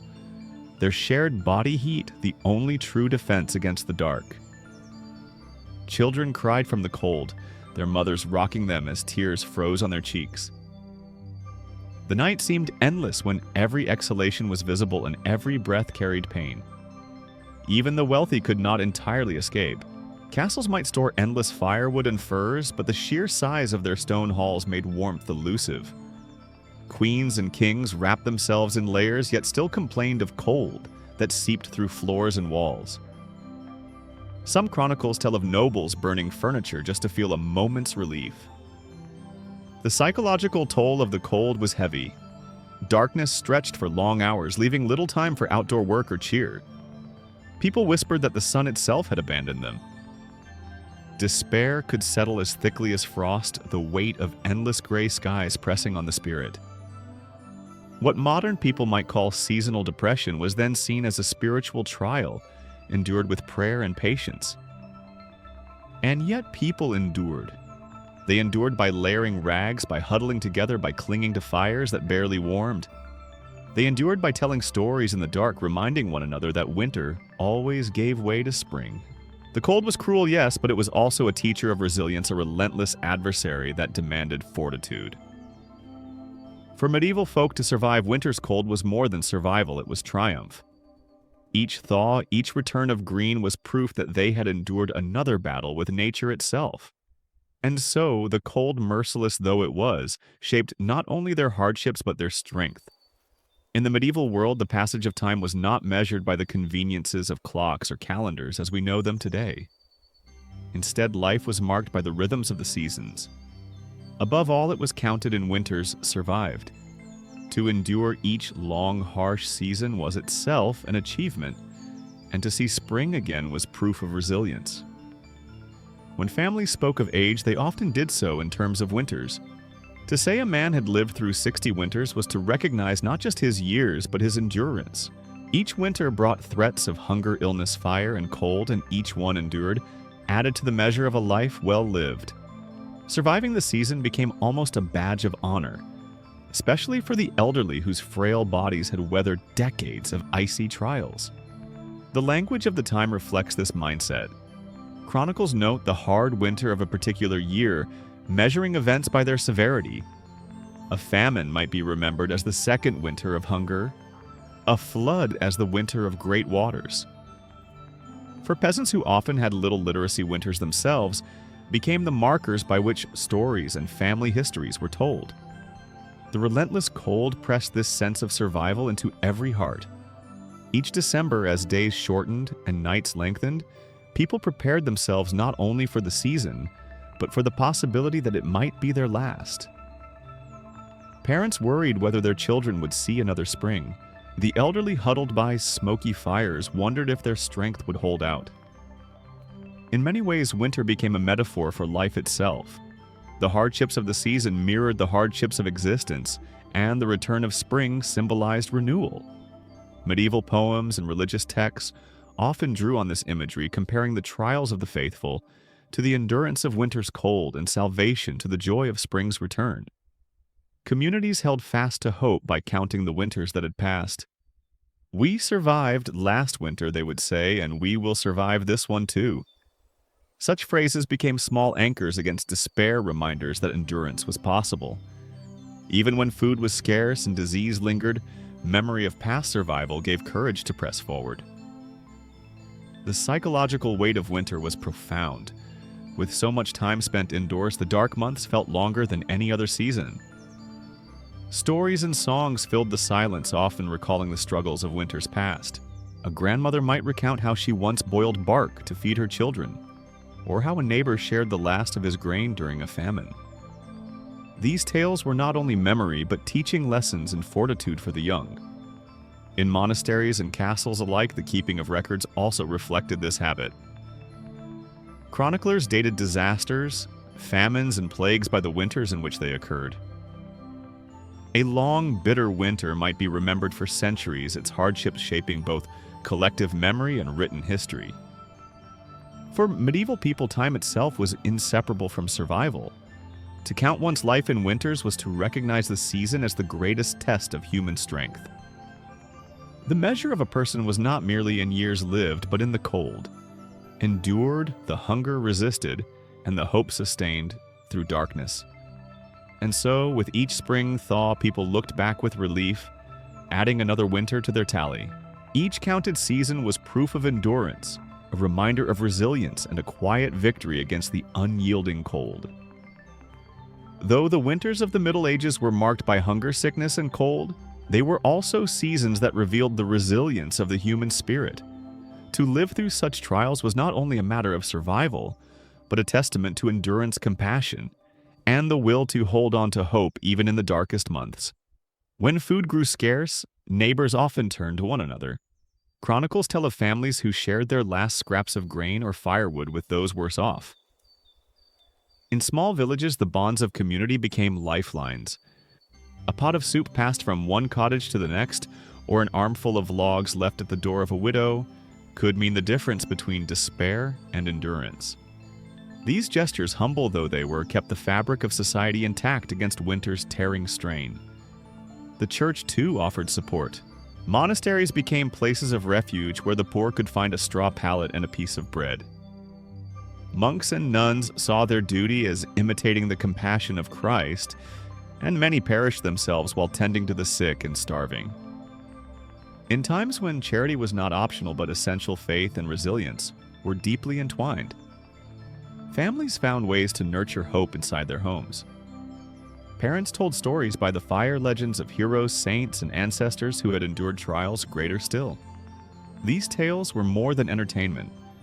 They were lessons in patience and fortitude passed down in the long silence of winter nights. The voices of storytellers wove comfort into the smoky air, giving children courage against the howl of the wind outside. Festivals, too, played their part. The Feast of St. Stephen in December, with its playful misrule and communal meals, gave people a chance to laugh and celebrate despite hardship. For a single day, the world turned upside down. Peasants were crowned as lords of misrule, nobles obeyed their playful commands, and the strict hierarchies of feudal life dissolved into shared merriment. This inversion of roles did more than entertain. It released tension and reminded communities of their shared humanity. Even in the coldest months, small joys could be found. Children ran across frozen ponds, shrieking with laughter, their cheeks red from the frost. Young lovers stole kisses in the quiet of winter nights, their breath mingling in the icy air. Old men reminisced about winters past, finding comfort in memory. These sparks of warmth glowed all the brighter for the darkness that surrounded them. Resilience was not only physical but spiritual. Winter was a season of prayer and reflection, when agricultural work paused and people had more time to turn inward. Penance pilgrimages and acts of devotion filled the weeks, giving people a sense of meaning amid hardship. The promise of salvation in the next life offered strength to endure the sufferings of this one. Through all of this, the medieval world learned to see winter not only as a trial, but as a teacher. Hardship forged bonds of fellowship, tested faith, and demanded resourcefulness. Each year, people emerged leaner, often grieving, yet also strengthened by the knowledge that they had endured again. In this way, resilience became the quiet rhythm of life. It was found in the widow who gave away her last cloak and the child who laughed, despite hunger, in the monk who prayed over the sick, and in the farmer who turned the soil again when spring returned. Winter pressed heavily on every shoulder, but it could not break the human will to endure. Though medieval winters were harsh and unrelenting, they were not without moments of gentle joy and quiet comfort. In the long evenings when the fields lay dormant and the world outside was blanketed in cold and silence, people turned inward. It was in these still hours that families and communities found ways to ease their burdens and nurture the spark of life that winter sought to smother. In humble cottages, the hearth became the heart of the home. Families gathered around the sputtering fire not only for warmth, but for companionship. The flames cast flickering shadows on the walls as parents told tales to their children. These were stories of saints, of heroes, of Arthur and his knights, or of local legends passed down through generations. In the telling, children forgot their hunger, their eyes wide with wonder, as the dark outside receded for a time. Songs also filled the long nights. Voices rose in harmony, weaving simple melodies that spoke of hope and longing. Carols and ballads carried echoes of faith, love, and endurance. Sometimes neighbors joined together in song, their music drifting into the cold air beyond their cottages, a shared defiance against the silence of winter. Crafts kept hands busy while hours slipped by. Women spun wool or repaired garments, their needles moving steadily in the dim glow of rushlights. Men carved wood or mended tools. Children played with simple toys. Knucklebones carved dolls or small wooden animals, while older siblings helped with chores. Work and play mingled, softening the monotony of days too cold for the fields. Communal gatherings also brightened the season. Villages often lit fires in central squares where neighbors came together to share news, laughter, and the warmth of fellowship. Around these flames, people exchanged jests and riddles, recited poetry, and told ghost stories to amuse or frighten. For the elderly, such gatherings stirred memories of winters past, while for the young, they created cherished moments of belonging. Festivals punctuated the gloom with bursts of color and laughter. The Feast of St. Stephen, with its merriment and misrule, brought cheer to even the poorest communities. Jugglers, minstrels, and jesters performed for crowds, their antics lifting spirits in ways that food and warmth alone could not. Even small processions with simple costumes and makeshift instruments could spark laughter and joy. Children, despite the hardships, found delight in the season. Frozen ponds became places of play where little ones skated and slid on the ice. Snow provided endless amusement, from playful battles to the simple wonder of catching flakes on their tongues. For them, winter's cold was not only a burden but a canvas for innocent laughter. Even for adults, small indulgences were treasured. A cup of hot mulled ale, a sweetmeat shared at Christmas, or a rare piece of fruit brought a taste of joy amid scarcity. In taverns, dice clattered, and laughter rang out, offering escape from the chill outside. Though such pleasures were fleeting, they were remembered long after the season had passed. These small joys were not merely distractions. They were survival. In a world where despair lurked in every shadow, the ability to laugh, to sing, to tell stories, and to celebrate was as essential as food or fire. The medieval winter may have been long and dark, but it was softened by the warmth of human connection and the resilience of joy. And so, amid the longest nights people found reasons to endure, a shared song, a whispered tale, the laughter of children, these became the light that carried them through until spring. When fields lay frozen and days grew short, medieval people often turned inward seeking faith and reflection to sustain them through the harshest months. Winter, with its long nights and biting winds, became not only a season of hardship, but also one of prayer, penance, and devotion. The church stood at the center of this rhythm. Bells rang through frosty air calling the faithful to gather in stone chapels where the cold seeped through the walls. Parishioners knelt on icy floors, their breath misting, as prayers rose to the vaulted ceilings.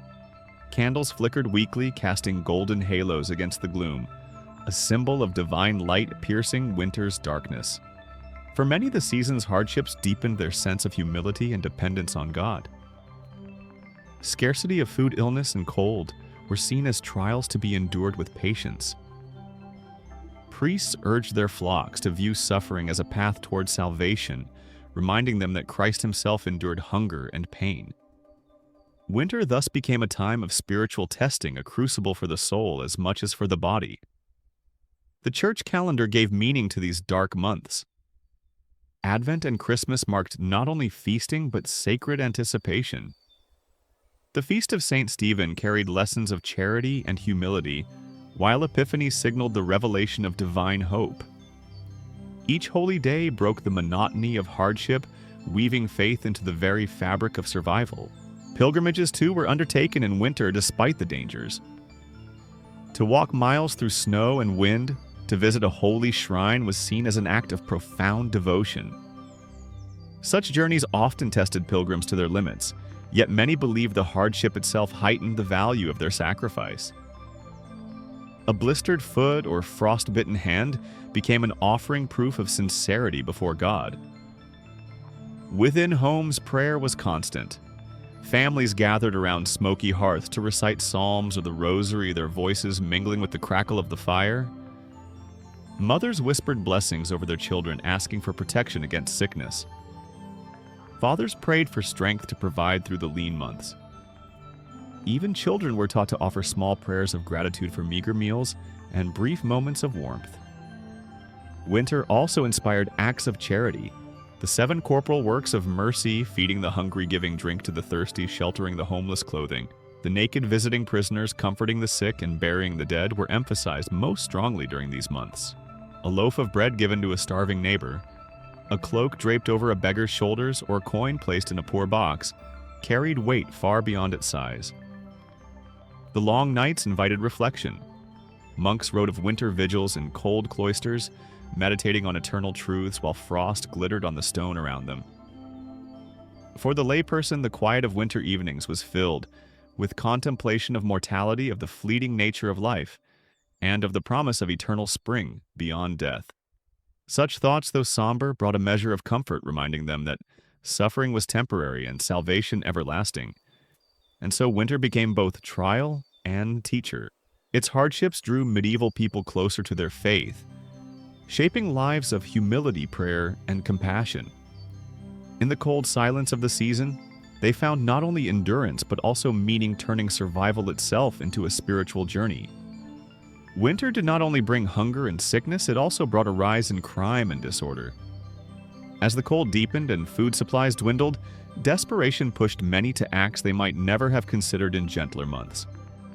The season, with its darkness and scarcity, often revealed the harsher edges of human survival. In villages and towns, theft increased sharply. A sack of grain stolen from a neighbor, a bundle of firewood snatched from the edge of a forest, or a hen taken from a roost could mean the difference between life and death. For some, necessity outweighed morality.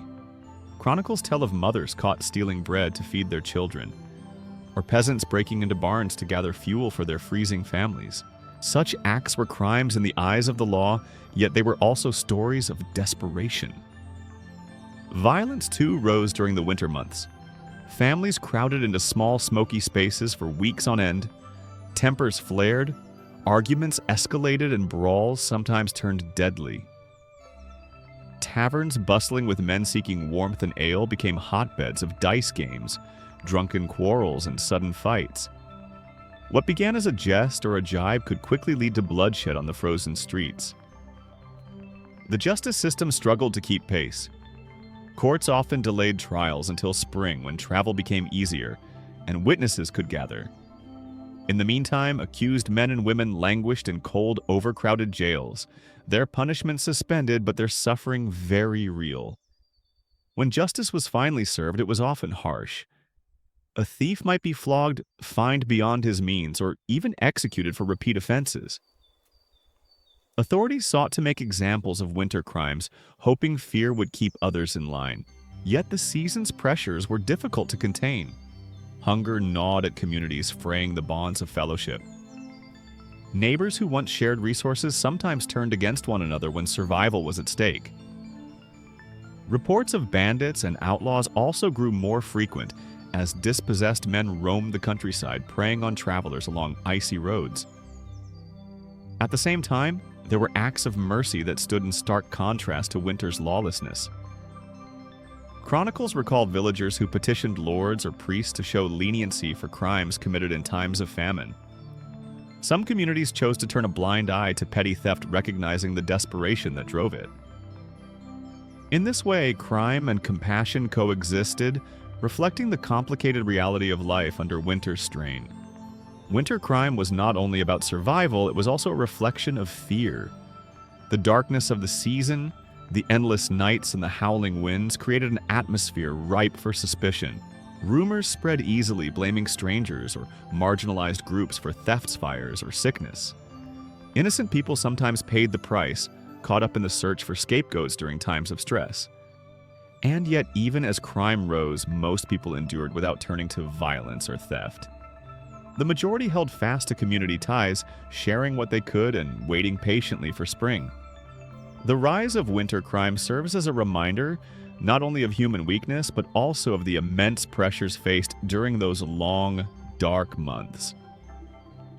In the end, the story of crime in medieval winters is not one of villainy alone, but of desperation, justice, and survival. It shows how fragile order could be when hunger and cold pressed too heavily, and how, despite it all, societies found ways to endure. Amid the bleakness of medieval winter, when nights were long and larders thin, there came a bright and unexpected moment of warmth, the Feast of St. Valentine. Celebrated on February 14th, it offered not only religious observance, but also a chance to honor love, joy, and companionship, precious comforts in the heart of winter.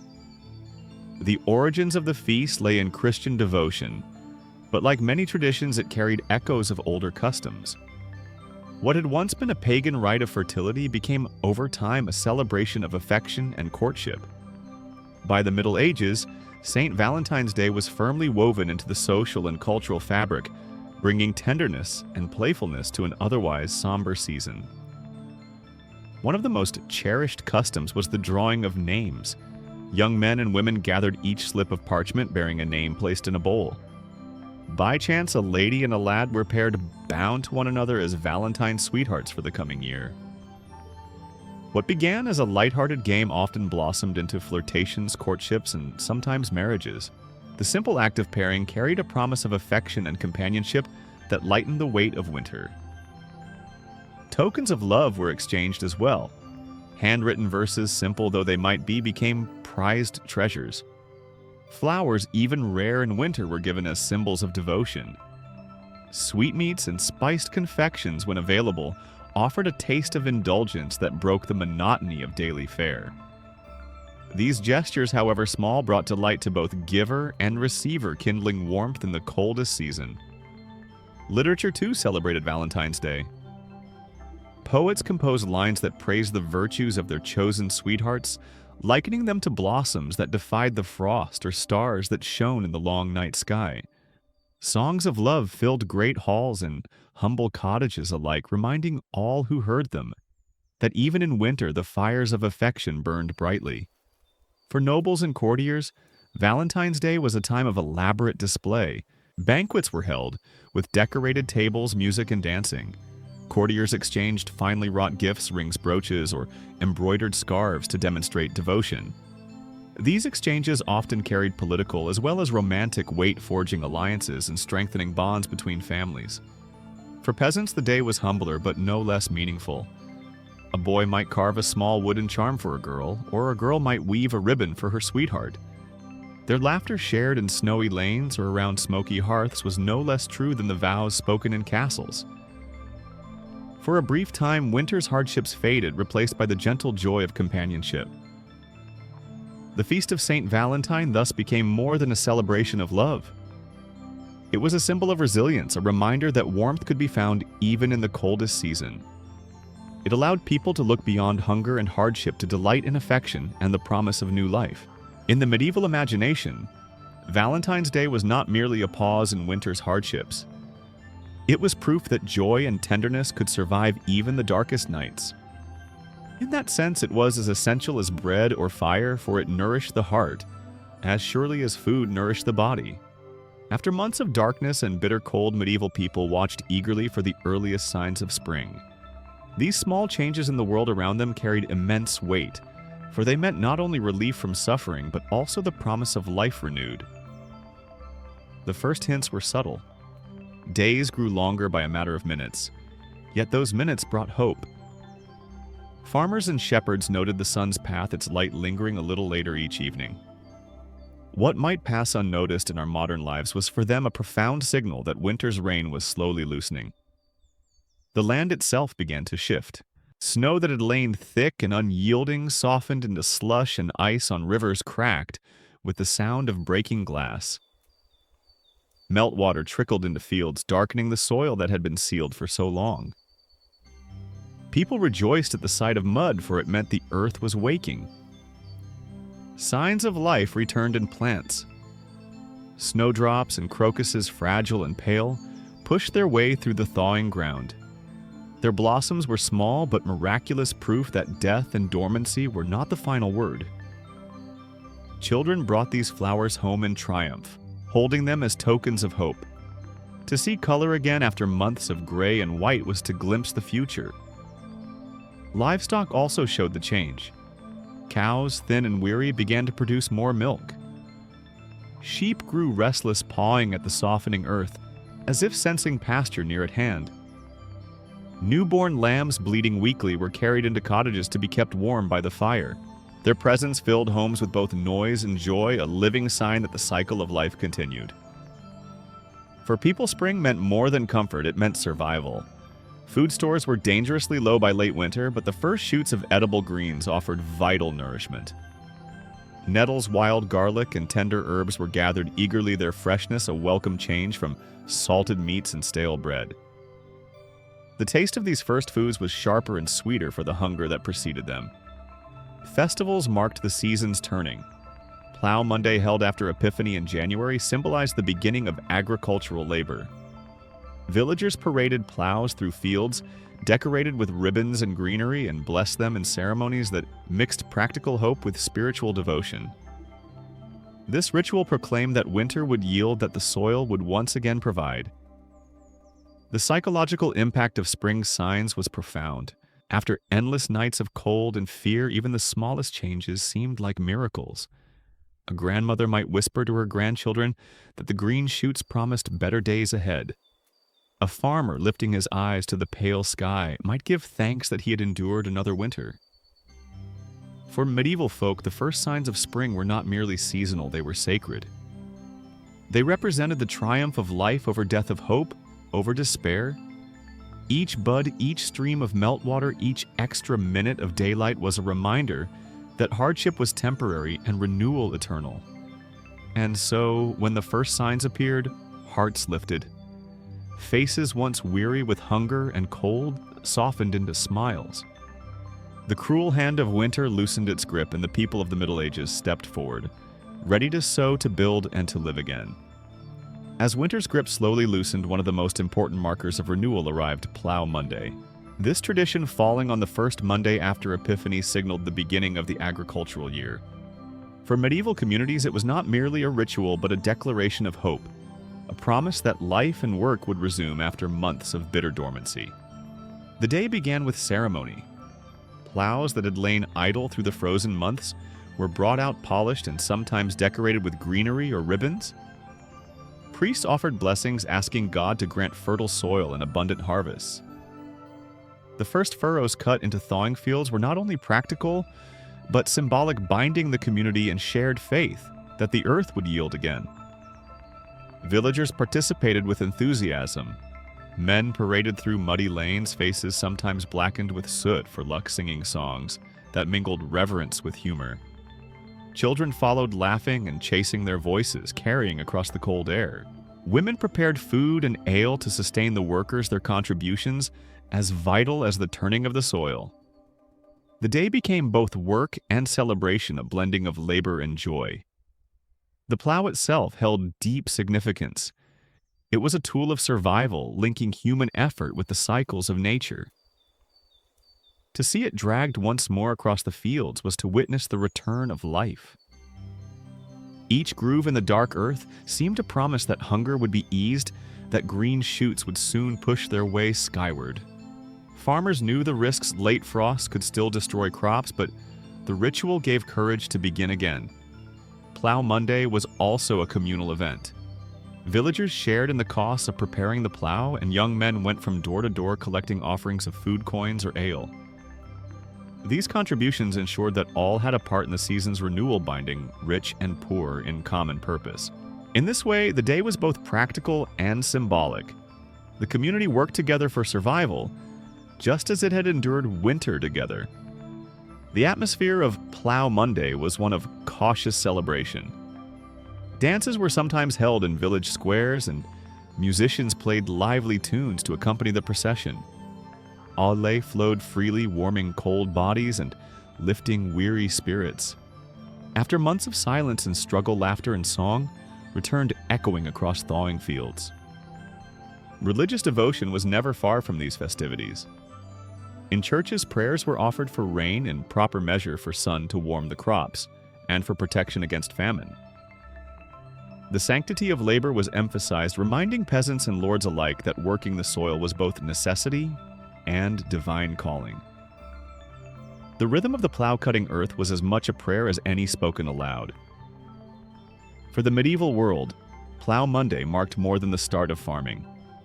It was the rebirth of hope. Each seed planted afterward carried not only the promise of food, but also the assurance that life continued. The people weary from winter placed their faith in the soil and in God, trusting that the cycle would turn as it always had. In this way, Plow Monday embodied the resilience of the age. It transformed hardship into renewal, despair into determination. As oxen leaned into their harnesses and furrows split the earth once more, medieval folk knew that spring had truly begun, not in flowers or warmth, but in the steady, hopeful work of the plow. While peasants marked the turning of the year with modest rituals like plow, Monday the nobility observed the season with grand feasts and elaborate courtly celebrations. In castles and great halls across Europe, the end of winter was greeted not only with relief, but with displays of wealth, power, and festivity that contrasted sharply with the meager lives of common folk. At the heart of these gatherings were the feasts themselves. Long trestle tables were laden with dishes far beyond the reach of ordinary villagers. Roasted swan, venison, pheasant, and spiced pies heavy with fruit and sugar. Exotic ingredients such as cinnamon, ginger, and saffron, imported at great cost, flavored the meals. To eat such delicacies in the lingering chill of winter was itself a statement proof that the lords and ladies could command abundance, even in a season of scarcity. Entertainment filled the great halls. Minstrels played lutes and harps, weaving melodies that echoed beneath stone arches. Jugglers and jesters performed tricks, their antics drawing laughter from both noble and servant alike. At times, traveling troupes of actors staged mummers' plays, retelling legends of saints' knights and mythical creatures in broad, exaggerated strokes that delighted audiences. Dancing was also central to courtly celebrations. Couples moved in carefully choreographed steps, their movements as much about displaying grace and lineage as about enjoyment. Rich fabrics swirled velvet, brocade, and silk, while jewels glittered in the firelight. For nobles, these dances were not merely recreation. They were acts of diplomacy, reinforcing alliances and fostering new bonds. Such gatherings were also occasions for gift-giving. Rings, brooches, and finely embroidered garments were exchanged as tokens of favor. For knights and ladies, these gifts often carried symbolic weight, reinforcing loyalty or hinting at courtly affection. A scarf tied around a knight's arm might be a sign of devotion binding him to his lady's cause in both battle and celebration. Religion was never absent from these feasts. Prayers and blessings began the meals, and clerics often reminded revelers that abundance came from God's providence. Yet within those walls, the contrast with the hunger outside was stark. While peasants tightened their belts, another notch, nobles feasted on marchpane and sweetmeats, savoring the luxuries of their station. Still, these celebrations served a larger purpose. They reinforced the bonds between ruler and retainer, between noble families and their courts. Hospitality was expected of the highborn, and to host lavishly was to demonstrate both generosity and authority. A poorly provisioned feast could be seen as a sign of weakness, while a plentiful one affirmed the power of the host. The mood in these halls was one of triumph over winter. Though stone walls could not entirely keep out the cold, roaring hearths, and abundant food created an atmosphere of warmth and plenty. Laughter rose above the howling winds outside, and music softened the memory of hardship. For a time, the noble classes lived as though spring had already arrived, their wealth insulating them from the harshest trials of the season. These noble feasts, though far removed from the struggles of the peasantry, were part of the same cycle of endurance and renewal. They reflected the medieval conviction that life, no matter how difficult, must also be celebrated. And in their way, they too were an answer to winter's challenge, a declaration that joy and fellowship would not be extinguished by the cold. As winter neared its close, the lives of peasant families revealed both the toll of the harsh season and the strength that enabled them to endure. Unlike the nobility who retreated into great halls filled with fire and feasts, peasants faced the season with meager means, relying on resourcefulness, community, and quiet perseverance. By late winter, food stores were dangerously thin. Grain bins held little more than scraps, salted meat barrels gave off a sour odor, and root vegetables shriveled in storage pits. Meals became smaller, often little more than coarse bread dipped in thin broth. Children asked for more, but parents shook their heads, urging patience until the land thawed. Hunger etched itself into faces, hollowing cheeks and dulling eyes, yet families carried on. Livestock suffered as well. Oxen vital for plowing grew gaunt on scant feed. Chickens stopped laying eggs in the cold, while goats and cows produced little milk. Farmers huddled animals inside barns alongside their own families, sharing warmth and preserving life through shared breath. The mingled smells of smoke, sweat, and dung filled the air, a constant reminder of survival at its rawest. Daily life slowed, yet it never stopped. Men trudged into frozen forests to gather wood, their hands cracked and raw from the cold. Women spun wool-patched clothing and tended to children, their work illuminated by the dim glow of rushlights. Children fetched water from half-frozen streams, their feet numb through worn shoes. Even in the darkest days, tasks had to be done, for idleness was a luxury peasants could not afford. Sickness lingered in many households. Coughs rattled in smoky cottages, and fevers claimed the weakest. Pneumonia, influenza, and dysentery stalked families, made worse by poor diet and cramped living. Mothers whispered prayers over sick children, hoping they would last until spring. Some did not. Small graves dotted the frozen churchyards, silent witnesses to winter's cruelty. Yet amid these hardships, there were moments of resilience. Families gathered at night around the hearth, telling stories to ease fear and lift spirits. Old songs were sung, their familiar refrains a comfort in uncertain times. A rare shared treat, a handful of dried apples or a sip of warmed ale, became an occasion for quiet joy.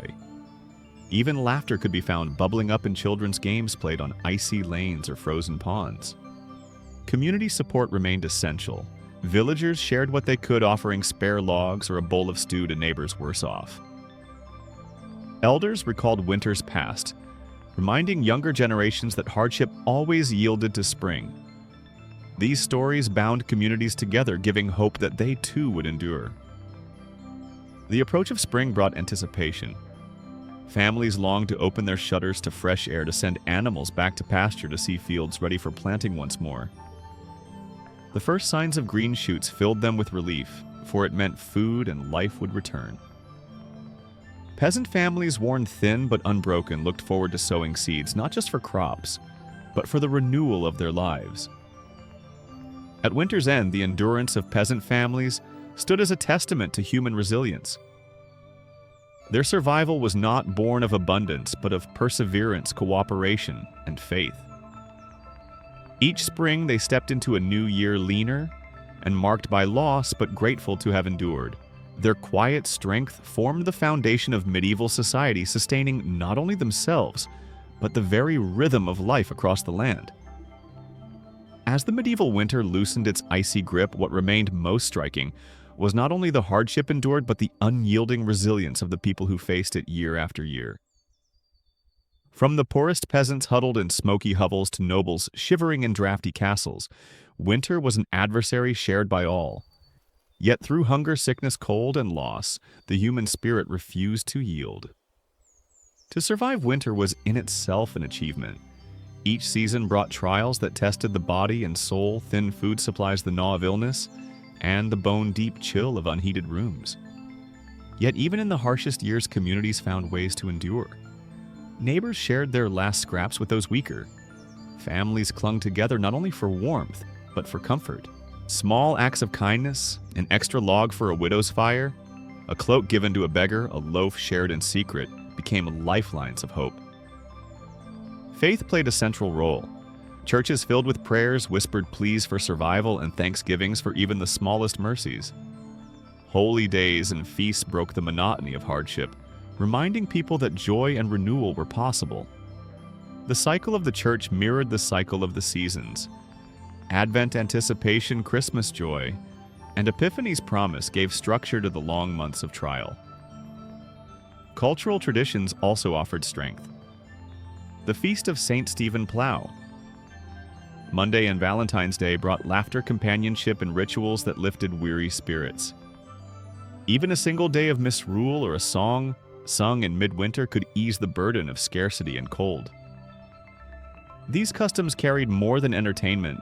They gave meaning to endurance, reminding people that winter was part of a greater cycle that would end in spring. Hardship left scars. Many families buried children or elders during the season. Many faced hunger so sharp it became memory etched into bone. Yet even grief did not erase resilience. Those who survived carried forward stories of endurance, teaching the next generation that no matter how cruel the cold, it would pass.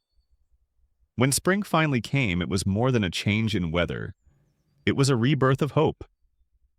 The thawing of the ground, the first green shoots, and the sound of livestock returning to pasture were proof that survival had meaning. Winter was harsh, but it could not break the will to live, to love, to plant, and to dream. This cycle of struggle and renewal shaped the medieval world. It forged communities that understood the value of unity, compassion, and perseverance. It instilled in individuals a humility before nature and a strength born of necessity. The legacy of that endurance still echoes today, a reminder that even in our modern comforts, resilience remains at the core of what it means to be human. For the people of the Middle Ages, winter was not only a test, it was a teacher. It taught patience, faith, and the power of shared humanity. And in surviving its trials, they left behind not just tales of hardship, but a testament to the unbreakable human spirit.